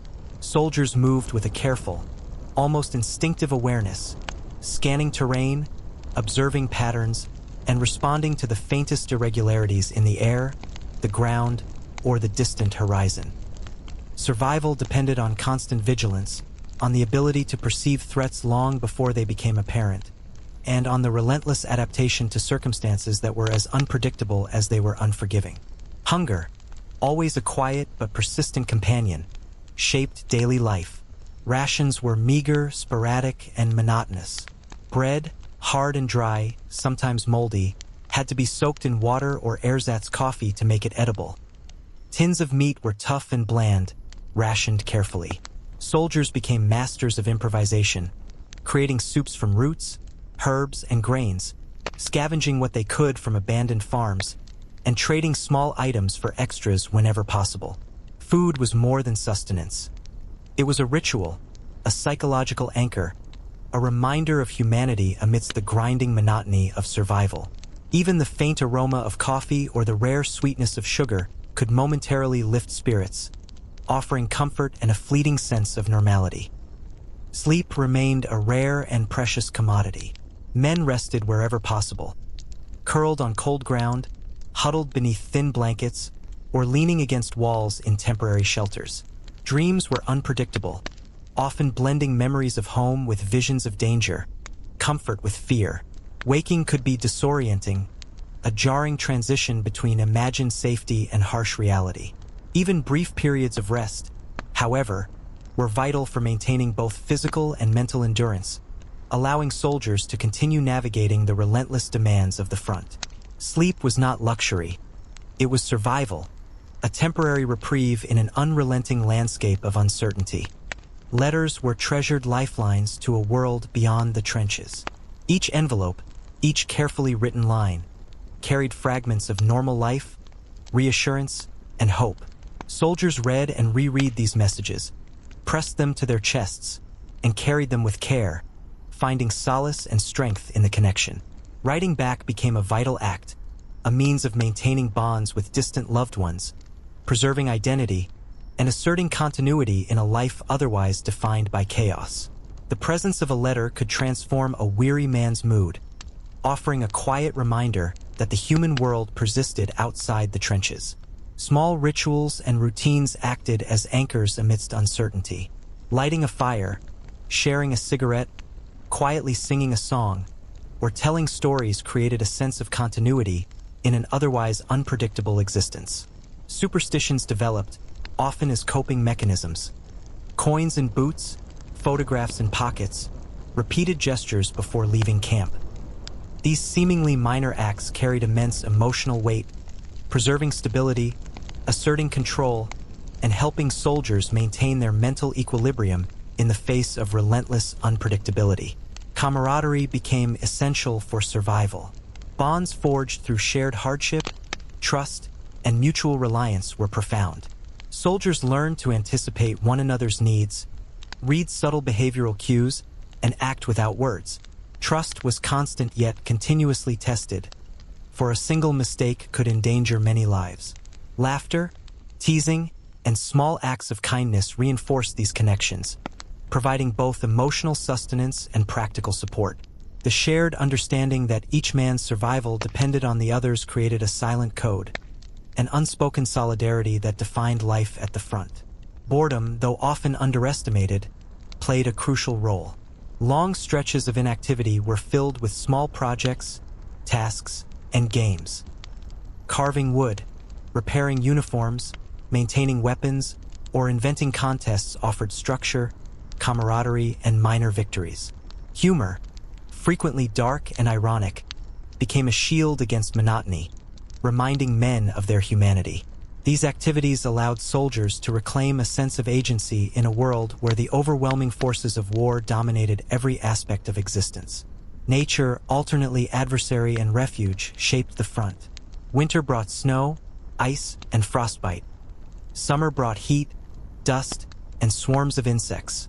Rivers froze and swelled unpredictably. Forests concealed threats and offered limited shelter. Soldiers became attuned to every subtle cue: changes in wind, shifts in clouds, animal behavior, interpreting the environment as a living map of risk and opportunity. Mastery over these natural elements was a core aspect of survival, a constant negotiation between human endurance and the indifferent forces of the world. Amid the hardships, moments of fleeting beauty offered reminders of a world beyond survival. Sunrises painted frozen fields with soft colors, birdsong pierced the silence, and the scent of distant forests or rivers brought reassurance of continuity. These ephemeral glimpses anchored soldiers' memories, reinforcing the idea that life extended beyond immediate struggle and that there were realms beyond endurance where beauty and normalcy still existed. Endurance remained the silent, defining measure of life. Soldiers persisted through hunger, exhaustion, cold, and fear, building survival on countless small victories, completing arduous marches, withstanding freezing nights, maintaining bonds with comrades, and preserving hope through letters and memories of home. In a war of randomness and destruction, these acts of persistence embodied resilience itself, sustaining men who might otherwise have been consumed by the relentless tide of conflict. Life on the front was a constant negotiation between endurance and adaptation, with no day truly like the last. Soldiers became hyper-aware of the world around them, their senses finely attuned to the faintest variations in light, sound, and movement. A shadow that shifted unnaturally, the faint smell of smoke carried by the wind, or the subtle crack of a twig could signal danger. This vigilance was exhausting yet necessary, transforming men into creatures of instinct, reading the battlefield as though it were a living entity, capable of revealing threats and opportunities to those who paid attention. Food remained central to both survival and morale. Rations were irregular, often barely sufficient, and invariably monotonous. Bread was hard, sometimes moldy, and needed soaking. Canned meat was tough, tasteless, and rationed carefully. Soldiers improvised tirelessly, boiling roots and herbs into soups, scavenging abandoned farms, and sharing or trading small portions among themselves. Meals became rituals, moments to pause, breathe, and reclaim a fraction of normalcy. Even the smallest pleasures, coffee, sugar, a slice of warm bread, provided psychological sustenance, a fleeting sense of comfort in a world defined by deprivation and danger. Sleep was stolen whenever possible, a precious reprieve from constant strain. Men curled on frozen ground, huddled beneath thin blankets, or leaned against walls in makeshift shelters. Dreams were unpredictable, merging memories of home with visions of violence and despair. Waking could be disorienting, a sudden return from imagined safety to the harsh reality of trenches, mud, and relentless exposure. Yet even fragmented rest was essential. It renewed strength, preserved sanity, and allowed men to endure the unending demands of the front, providing fleeting sanctuary from both physical and mental fatigue. Letters remained a lifeline, a bridge to the world beyond. Each envelope carried hope, affection, and reassurance that life continued elsewhere. Soldiers read them over and over, pressed them close, and stored them carefully. Writing back became an act of determination and connection, a reminder that relationships, identity, and continuity existed beyond the front lines. Letters were symbols of human resilience, threads of normality that helped soldiers retain a sense of purpose and belonging despite the chaos surrounding them. Rituals and superstitions offered structure and a fragile sense of control. Lighting a fire, sharing a cigarette, quietly humming a song, or recounting a story created consistency amidst unpredictability. Coins tucked into boots, photographs held close, and repeated gestures provided comfort, reinforcing mental stability. These small acts, though minor in practical effect, carried immense emotional significance, allowing soldiers to impose order on a world that often seemed entirely governed by randomness and chance. Camaraderie was a cornerstone of survival. Bonds forged through shared hardship and mutual dependence were intense and unspoken. Soldiers learned to anticipate each other's movements, read subtle cues, and act without words. Trust was both vital and fragile, as one lapse could imperil many. Moments of levity, shared stories, and small acts of kindness reinforced these connections, providing emotional sustenance alongside practical support. The knowledge that survival depended on the collective vigilance and skill of comrades created a unique solidarity, a quiet but profound understanding that transcended ordinary friendship. Boredom, though seemingly trivial, played a critical role. Long periods of inactivity were filled with small tasks, projects, or games designed to occupy time and reinforce bonds. Carving wood, repairing clothing, maintaining equipment, and inventing competitions offered a sense of agency and accomplishment. Humor, often ironic or dark, provided temporary reprieve, asserting the persistence of human spirit.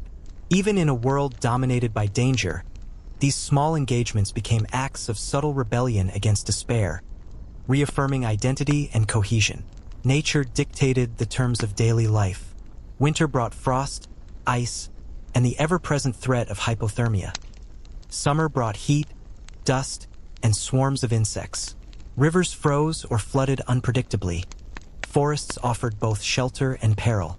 Soldiers learned to interpret subtle environmental cues, wind patterns, cloud formations, animal behavior, as signals for survival. Mastery over these elements was crucial, a constant negotiation between human endurance and an indifferent, often hostile natural world. Even amidst relentless hardship, glimpses of beauty persisted. Sunrises painted frost-covered fields in delicate hues, birdsong punctuated the silence, and the faint scent of forest or river reminded soldiers that life extended beyond immediate struggle. These fleeting moments anchored memory and hope, proving that existence encompassed more than survival and reinforcing the idea that life continued beyond the front. Endurance remained the defining trait. Soldiers persisted through hunger, fatigue, cold, and fear, sustaining themselves through countless small victories, finishing arduous marches, enduring freezing nights, maintaining bonds with comrades, and preserving hope through letters and memories of home. In the vast machinery of war, these acts of persistence represented the essence of resilience, keeping men alive and psychologically intact, ensuring that even in the relentless tide of conflict, humanity persisted. Life on the front was a delicate balance of endurance, vigilance, and fleeting moments of human connection. Days flowed into nights without clear distinction, measured by shifts in light, wind, or the distant echo of artillery. Soldiers moved with instinctive awareness, their eyes and ears attuned to subtle cues. A leaf trembling unnaturally, a distant crack of branches, the smell of smoke carried by wind. Every movement, every glance, every breath carried the weight of survival, turning men into creatures of instinct, interpreting the battlefield as if it were alive, capable of signaling both threat and opportunity. Food remained a constant concern. Rations were scarce, often monotonous, and frequently insufficient. Bread was dense and dry, sometimes moldy, requiring soaking in water or ersatz coffee. Canned meat was tough and bland, rationed meticulously. Soldiers improvised tirelessly, boiling roots, mixing herbs into grains, scavenging from abandoned farms, or sharing small portions with comrades. Meals were not simply nourishment. They were rituals that offered psychological comfort, brief moments of agency in a life dominated by scarcity and unpredictability. The aroma of coffee, a rare slice of bread, or a hint of sugar could lift spirits, sustaining morale as effectively as any military strategy. Sleep remained a rare and cherished reprieve. Soldiers rested whenever and wherever possible, curled on frozen ground, huddled under threadbare blankets, or leaning against walls in makeshift shelters. Dreams were unpredictable, blending home with horror, safety with fear, comfort with chaos. Waking often brought disorientation, a sudden return from imagined sanctuary to the harsh reality of trenches, mud, and exposure. Yet even fragmented sleep was essential, restoring strength and preserving mental resilience, allowing men to endure the relentless demands of the front. Rest was not indulgence, it was survival. Letters were treasured connections to a world outside the trenches. Each envelope, each line of carefully written words, offered hope, comfort, and affirmation that life continued beyond the war. Soldiers read and reread these messages, pressed them to their chests, and carried them carefully.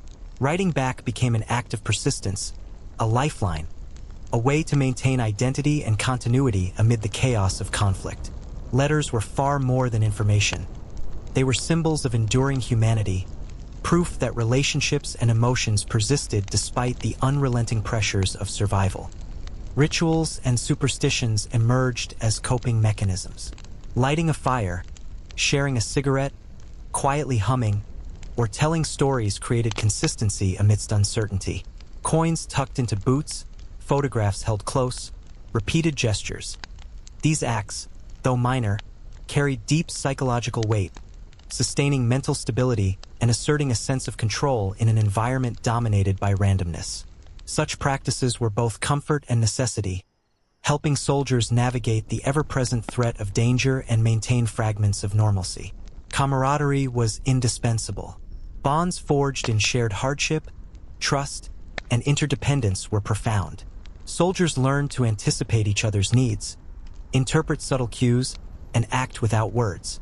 Trust was vital yet fragile, for a single error could endanger many lives.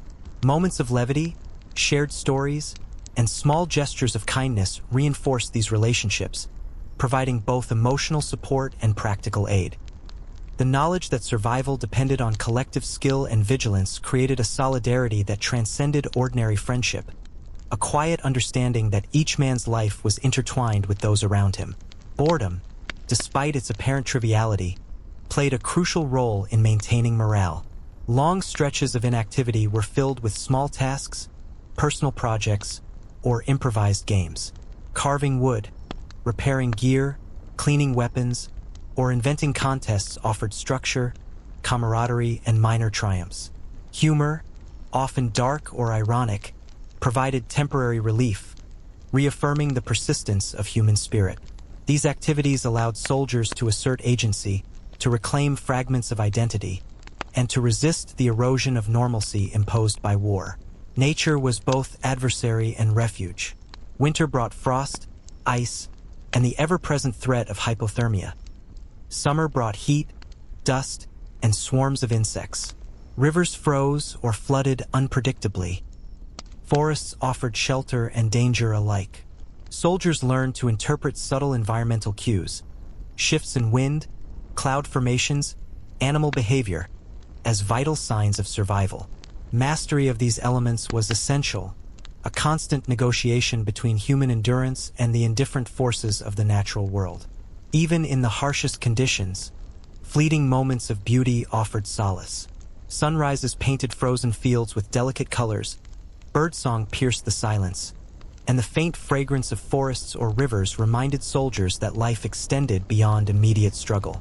These moments anchored memory and hope, affirming that existence encompassed more than mere survival and that life persisted outside the immediacy of danger. Endurance remained the silent, defining quality of life on the front. Soldiers persisted through hunger, exhaustion, cold, and fear, constructing survival from countless small victories. Completing grueling marches, enduring freezing nights, maintaining bonds with comrades, and preserving hope through letters and memories of home. In a world defined by randomness and destruction, these acts of persistence embodied resilience itself, ensuring that humanity survived even amid relentless chaos. The front was a world of constant anticipation, where every sound, shadow, and scent could carry significance, and every action, however small, demanded attention. Soldiers became attuned to details invisible to the untrained eye. The faint bend of a branch suggesting movement, the subtle change in soil texture indicating recent passage, the distant hum of engines signaling forces beyond sight. Life unfolded as a series of careful calculations and split-second decisions, and yet, amidst this relentless vigilance, the human mind sought rhythm, pattern, and narrative to survive the mental strain. The interplay between heightened awareness and the quest for normalcy shaped daily existence in ways both subtle and profound. Food continued to dominate experience and consciousness. Rations were inconsistent and often lacked flavor, yet each morsel represented more than nourishment. It was a psychological reprieve, a ritual of survival. Soldiers stretched hard bread, boiled roots, scavenged herbs, and traded scraps to eke out meals. Coffee, bitter and weak, became a symbol of comfort. The smell alone could evoke memories of home, of kitchens, and of warmth. Sharing what little food existed became an act of solidarity, reinforcing the invisible network of mutual dependence that underpinned survival. Even the smallest taste of sugar or a warm slice of bread could lift spirits and sustain morale, temporarily reconnecting men with the normal rhythms of life. Sleep was a rare, stolen treasure. Men rested wherever opportunity allowed, curled on frozen soil, huddled beneath threadbare blankets, or leaning against the rough walls of temporary shelters. Dreams wove a tapestry of memory and fear, blending glimpses of home with visions of conflict, comfort with terror. Waking could be disorienting, a jarring transition from imagined safety to the unrelenting reality of mud, cold, and danger. Yet even short intervals of rest renewed energy and preserved sanity, enabling men to meet the next stretch of uncertainty with renewed, if fragile, strength. Sleep was not indulgence. It was survival, an act of quiet resilience in a world governed by chaos. Sleep was a rare, stolen treasure. Men rested wherever opportunity allowed, curled on frozen soil, huddled beneath threadbare blankets, or leaning against the rough walls of temporary shelters. Dreams wove a tapestry of memory and fear, blending glimpses of home with visions of conflict, comfort with terror. Waking could be disorienting, a jarring transition from imagined safety to the unrelenting reality of mud, cold, and danger. Yet even short intervals of rest renewed energy and preserved sanity, enabling men to meet the next stretch of uncertainty with renewed, if fragile, strength. Sleep was not indulgence. It was survival, an act of quiet resilience in a world governed by chaos. Letters were lifelines, each envelope a bridge to the world beyond the trenches. Carefully written lines carried love, reassurance, and fragments of a reality untouched by war. Soldiers read and reread these messages, pressed them close, and stored them carefully. Writing back became an act of persistence, a reaffirmation of identity, and a means of preserving the continuity of relationships and memory. Letters were tangible proof that life existed beyond the front, that bonds persisted even under extreme pressure, and that human connection could endure in the harshest conditions. Rituals and superstitions offered structure amidst chaos. Lighting a fire, sharing a cigarette, quietly humming a tune, or recounting a story provided small but essential continuity. Coins tucked into boots, photographs pressed to chests, and repeated gestures reinforced mental stability and a sense of control. These acts, though minor in practical effect, carried profound emotional significance, allowing soldiers to impose order on a world often governed by randomness and unpredictability. Camaraderie was indispensable. Bonds forged through shared hardship, mutual reliance, and trust became lifelines. Soldiers learned to anticipate one another's movements, interpret subtle cues, and act without words. Trust was both vital and fragile, as a single mistake could imperil many lives. Shared laughter, whispered stories, and small gestures of kindness reinforced these relationships, providing emotional sustenance alongside practical support. Understanding that survival depended on the collective vigilance and skill of comrades created a solidarity that transcended ordinary friendship. Boredom, though seemingly trivial, became a vital mechanism for maintaining morale. Long stretches of inactivity were filled with small projects, personal tasks, or improvised games. Carving wood, repairing clothing, cleaning weapons, and inventing contests provided a sense of purpose, structure, and minor victories. Humor, often ironic or dark, offered temporary respite and reaffirmed human resilience. These activities allowed soldiers to reclaim agency, assert identity, and resist the erosion of normalcy imposed by war. Nature remained both adversary and refuge. Winter brought frost, ice, and the constant threat of hypothermia. Summer brought dust, heat, and swarms of insects.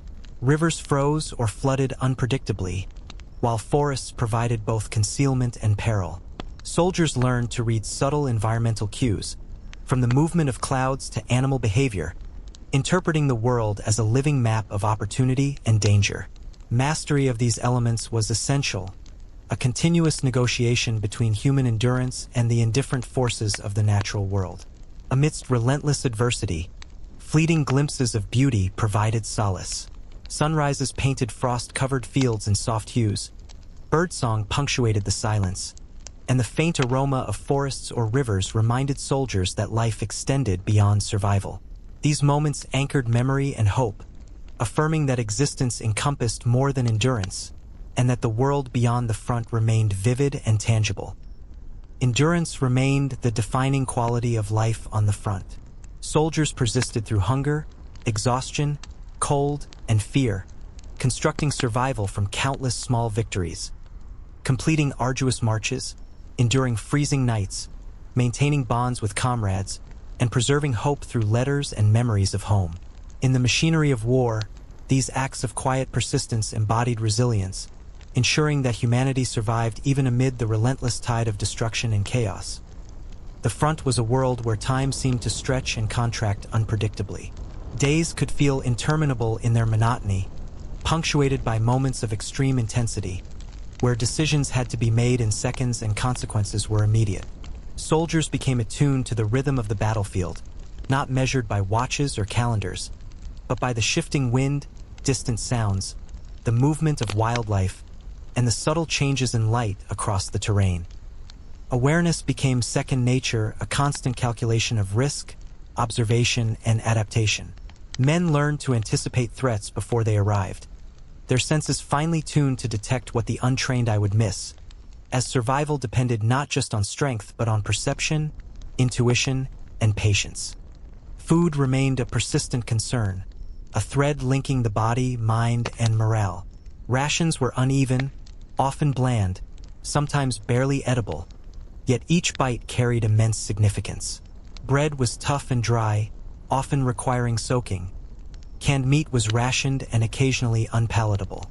Soldiers improvised endlessly, boiling roots into soups, mixing herbs, scavenging from abandoned homes, and sharing small amounts with comrades. Meals were more than sustenance. They became rituals, moments of control and connection. Even a bitter sip of ersatz coffee, the rare sweetness of sugar, or a small piece of bread could lift spirits and anchor men to a world beyond survival. reminding them of human life outside the front. Sleep, fragmented and precious, remained essential. Soldiers rested wherever possible, curled on frozen ground, huddled under threadbare blankets, or leaning against walls in makeshift shelters. Dreams were unpredictable, intertwining memories of home with visions of fear and violence, offering both escape and torment. Waking was a sudden return to harsh reality, a jarring transition from imagined safety to mud, cold, and imminent danger. Yet even brief periods of rest restored physical energy and mental clarity, allowing men to continue navigating the relentless demands of the front. Sleep was survival, a critical act of resilience, not indulgence. Letters provided vital connections to the world beyond trenches. Each envelope contained hope, comfort, and affirmation that life continued outside the chaos. Soldiers read and reread these words, pressed them to their chests, and carried them carefully. Writing back became an act of persistence, a way to maintain identity, relationships, and a sense of normality. Letters symbolized continuity, proof that human connection endured despite the surrounding violence, serving as a lifeline for morale, mental health, and emotional stability. Rituals and superstitions offered structure and psychological refuge. Lighting a fire, sharing a cigarette, humming quietly, or telling stories created continuity in a chaotic environment. Coins in boots, photographs pressed to chests, and repeated gestures became talismans against uncertainty. These practices, minor in practical effect, carried immense emotional weight, offering comfort and stability, reinforcing a sense of control amidst pervasive unpredictability. Camaraderie was vital for survival. Bonds forged through shared hardship, trust, and interdependence became lifelines. Soldiers anticipated each other's movements, interpreted subtle cues, and acted without words. Trust was absolute yet fragile. A single mistake could endanger many. Shared laughter, whispered stories, and small acts of kindness reinforced these connections, providing emotional support and practical assistance. Knowing that survival depended on collective skill and vigilance created a quiet, unspoken solidarity that transcended ordinary friendship. Boredom, seemingly trivial, played a crucial role in maintaining morale. Long stretches of inactivity were filled with small tasks, personal projects, and improvised games. Carving wood, repairing clothing, maintaining equipment, or inventing contests provided structure, camaraderie, and minor triumphs. Humor, often dark or ironic, offered brief relief and reaffirmed human resilience. These activities allowed soldiers to reclaim agency and preserve fragments of normalcy, subtle acts of rebellion against the relentless monotony and danger of war. Nature was both adversary and ally. Winter brought frost, ice, and the constant threat of hypothermia. Summer brought heat, dust, and swarms of insects. Rivers froze or flooded unpredictably. Forests offered both shelter and concealed dangers. Soldiers became attuned to subtle environmental cues, wind shifts, cloud formations, animal movements, interpreting these signs as maps of risk and opportunity. Mastery of the environment was essential, a constant negotiation between human endurance and the indifferent forces of nature. Amid hardship, fleeting moments of beauty offered solace. Sunrises painted frozen fields with soft colors, birdsong pierced the silence, and the faint scent of forests or rivers reminded soldiers that life extended beyond immediate survival. These ephemeral experiences anchored hope and memory, affirming that life encompassed more than endurance, and that the world beyond the front remained tangible, vivid, and worth preserving. Endurance remained the defining quality of existence. Soldiers persisted through hunger, exhaustion, cold, and fear, crafting survival from countless small victories, completing arduous marches, enduring freezing nights, maintaining bonds with comrades, and preserving hope through letters and memories of home. In a world defined by chaos and destruction, these acts of persistence embodied resilience, ensuring that humanity survived even amid the relentless tide of conflict. The life of a soldier on the front was a constant negotiation between the ever-present dangers of war and the quiet persistence of daily routine, where survival was as much a mental endeavor as it was physical. Men moved cautiously across terrain that could shift from open plains to dense forests, each step measured and deliberate, each sound interpreted through a lens sharpened by months, sometimes years, of exposure to unpredictability. Shadows, the slightest rustle, a change in wind direction, or a faint smell of smoke could signal opportunity or imminent danger, and every instinct was honed toward detecting subtle shifts in a world that could turn lethal in a heartbeat. Rations were unreliable and often unpalatable, yet they became a central focus of daily life.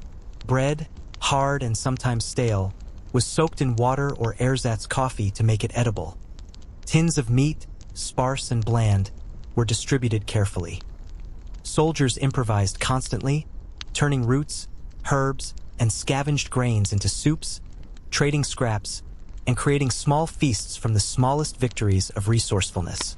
Meals transcended simple sustenance, becoming rituals, brief moments of control in a world dominated by scarcity and unpredictability. Even the faint aroma of coffee, the taste of sugar, or a rare warm slice of bread provided fleeting but crucial comfort, anchoring soldiers to their humanity and offering respite from relentless hunger. Sleep was fragmented and fiercely protected, stolen wherever possible. Soldiers rested curled on cold ground, huddled under thin blankets, or leaned against the rough walls of makeshift shelters. Dreams were unpredictable, a mixture of nostalgia, fear, and surreal interludes that blurred memory and reality. Waking was disorienting, a sudden confrontation with the harsh, unyielding reality of trenches, mud, frost, and constant alertness. Even short intervals of rest restored critical physical and mental energy, allowing soldiers to continue enduring the relentless pressures of the front. Sleep was survival, a quiet act of resilience, not indulgence, and every hour stolen from the demands of the battlefield mattered immensely. Letters provided a vital bridge to the world beyond the trenches. Each envelope contained hope, comfort, and fragments of life untouched by conflict. Soldiers read them repeatedly, pressed them to their chests, and safeguarded them as treasures. Writing back became an act of persistence, a preservation of identity, a means to maintain connections with a world that seemed distant yet remained vital. These communications were not mere information. They were affirmations of continuity, a psychological lifeline linking men to loved ones, offering proof that human connection endured despite the chaos surrounding them. Rituals and superstitions offered small but profound psychological stability. Lighting a fire, sharing a cigarette, quietly singing, or telling stories created moments of consistency and comfort. Coins in boots, photographs pressed to chests, and repeated gestures became talismans, reinforcing mental equilibrium and a sense of control amidst chaos. These small acts, though minor in practical effect, were deeply meaningful, helping soldiers navigate the unrelenting uncertainty of life at the front and retain a fragile grip on normalcy. Camaraderie was a cornerstone of existence. Bonds forged through shared hardship, trust, and mutual dependence were essential to both survival and sanity. Soldiers learned to anticipate each other's movements, interpret subtle cues, and act without words. Trust was absolute yet fragile. A single lapse could endanger many lives. Shared laughter, whispered stories, and small acts of kindness strengthened these connections, providing emotional sustenance alongside practical support. The knowledge that survival depended on collective vigilance and skill created a solidarity that transcended ordinary friendship, a quiet but unbreakable bond that persisted even amid relentless danger. Boredom, seemingly trivial, became an essential part of daily life. Long periods of inactivity were filled with small tasks, projects, and improvised games. Carving wood, repairing clothing, cleaning equipment, or inventing contests provided structure, camaraderie, and minor victories. Humor, often dark or ironic, offered brief but critical relief, reminding soldiers that the human spirit could persist even in the harshest conditions. These activities allowed men to assert agency, reclaim fragments of normalcy, and resist the monotony and psychological strain imposed by the war. Nature remained both adversary and companion. Winter brought frost, ice, and the constant threat of hypothermia. Summer brought heat, dust, and swarms of insects. Rivers froze or flooded unpredictably. Forests offered both concealment and danger. Soldiers learned to interpret subtle environmental cues, shifts in wind, cloud formations, animal behavior, as guides to risk and opportunity. Mastery of these elements was essential, a continuous negotiation between human endurance and the indifferent forces of the natural world. Amid the hardships, fleeting glimpses of beauty offered solace. Sunrises painted frost-covered fields with delicate hues, birdsong punctuated the silence, and the faint scent of forests or rivers reminded soldiers that life extended beyond survival. These ephemeral moments anchored memory and hope, affirming that existence encompassed more than endurance, and that life continued beyond immediate danger. Endurance remained the defining quality of life. Soldiers persisted through hunger, exhaustion, cold, and fear, constructing survival from countless small victories. Completing arduous marches, enduring freezing nights, maintaining bonds with comrades, and preserving hope through letters and memories of home. In a world defined by chaos and destruction, these acts of quiet persistence embodied resilience itself, ensuring that humanity survived even amid relentless conflict. The rhythm of life at the front was dictated less by schedules than by circumstance, by a constant negotiation with unpredictability. Soldiers learned to read the landscape like a living map. The subtle bend of a tree branch, the pattern of frost across the ground, the distant hum of engines. Every detail could reveal danger or opportunity. Every sound might signal the approach of forces unseen. Awareness became instinct, a lens through which every moment was measured, filtered, and interpreted. Men became masters of anticipation, attuned to signals imperceptible to outsiders. For survival depended not just on courage, but on perception, patience, and adaptability. Rations remained a cornerstone of both physical endurance and morale. Food was irregular, often monotonous, and sometimes barely edible, yet each bite held significance far beyond mere sustenance. Bread was dense, sometimes moldy, and needed soaking. Canned meat was rationed, bland, and often tough. Soldiers improvised endlessly, boiling roots into soups, mixing herbs and grains, scavenging abandoned houses, and sharing portions to eke out additional nourishment. Meals became rituals, acts of control and continuity in a world dominated by deprivation. Even the aroma of coffee or the fleeting sweetness of sugar could lift spirits, reinforcing connections to life beyond the front. Sleep, fragmented and fleeting, remained a lifeline. Soldiers rested wherever possible, curled on cold ground, huddled beneath thin blankets, or leaning against rough walls. Dreams were unpredictable, blending memories of home with visions of fear and violence. Waking brought the jarring return to frost, mud, and exposure. Yet even brief rest renewed energy, preserving mental clarity and stamina. Sleep was not indulgence. It was a necessary act of resilience, allowing soldiers to meet the unrelenting demands of survival. Letters formed invisible threads linking the trenches to distant lives. Each envelope carried hope, love, and reminders that life persisted outside the immediacy of danger. Soldiers read and reread these messages, pressed them close, and safeguarded them as treasures. Writing back became a deliberate act of persistence, reinforcing identity and maintaining bonds with the world beyond the front. Letters were proof that connection and continuity endured, providing psychological sustenance as vital as food or rest. Rituals and superstitions became a subtle framework for coping. Lighting a fire, sharing a cigarette, quietly humming, or recounting stories created small yet crucial continuity. Coins tucked into boots, photographs pressed to chests, repeated gestures. All carried emotional significance, providing a sense of control in a landscape dominated by unpredictability. These minor acts reinforced mental stability and offered comfort, asserting humanity in the midst of chaos. Camaraderie was essential. Bonds forged through shared hardship and mutual reliance became lifelines. Soldiers learned to anticipate each other's actions, interpret subtle cues, and act without words. Trust was absolute yet fragile. for a single lapse could endanger many. Laughter, whispered stories, and small gestures of kindness reinforced these relationships, offering emotional sustenance alongside practical assistance.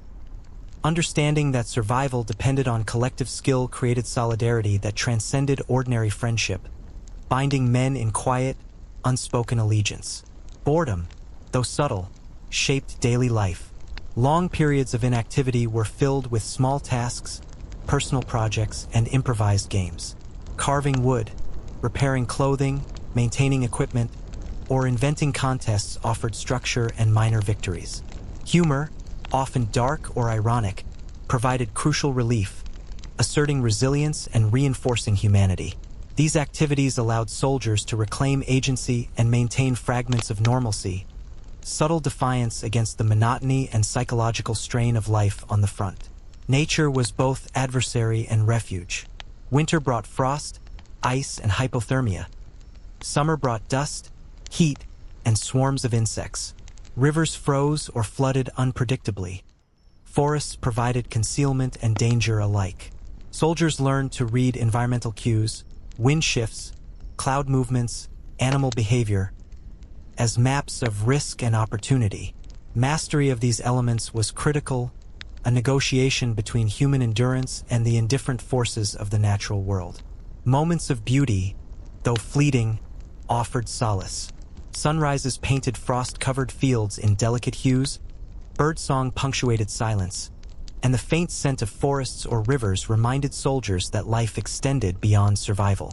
These glimpses anchored memory and hope, affirming that existence encompassed more than endurance, and that the world beyond the front remained vivid and tangible. Endurance defined life.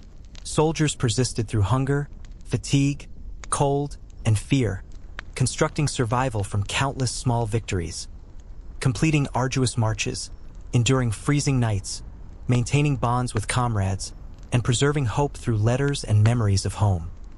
In a world dominated by chaos and destruction, these acts of persistence embodied resilience itself, ensuring that humanity survived even amid relentless conflict.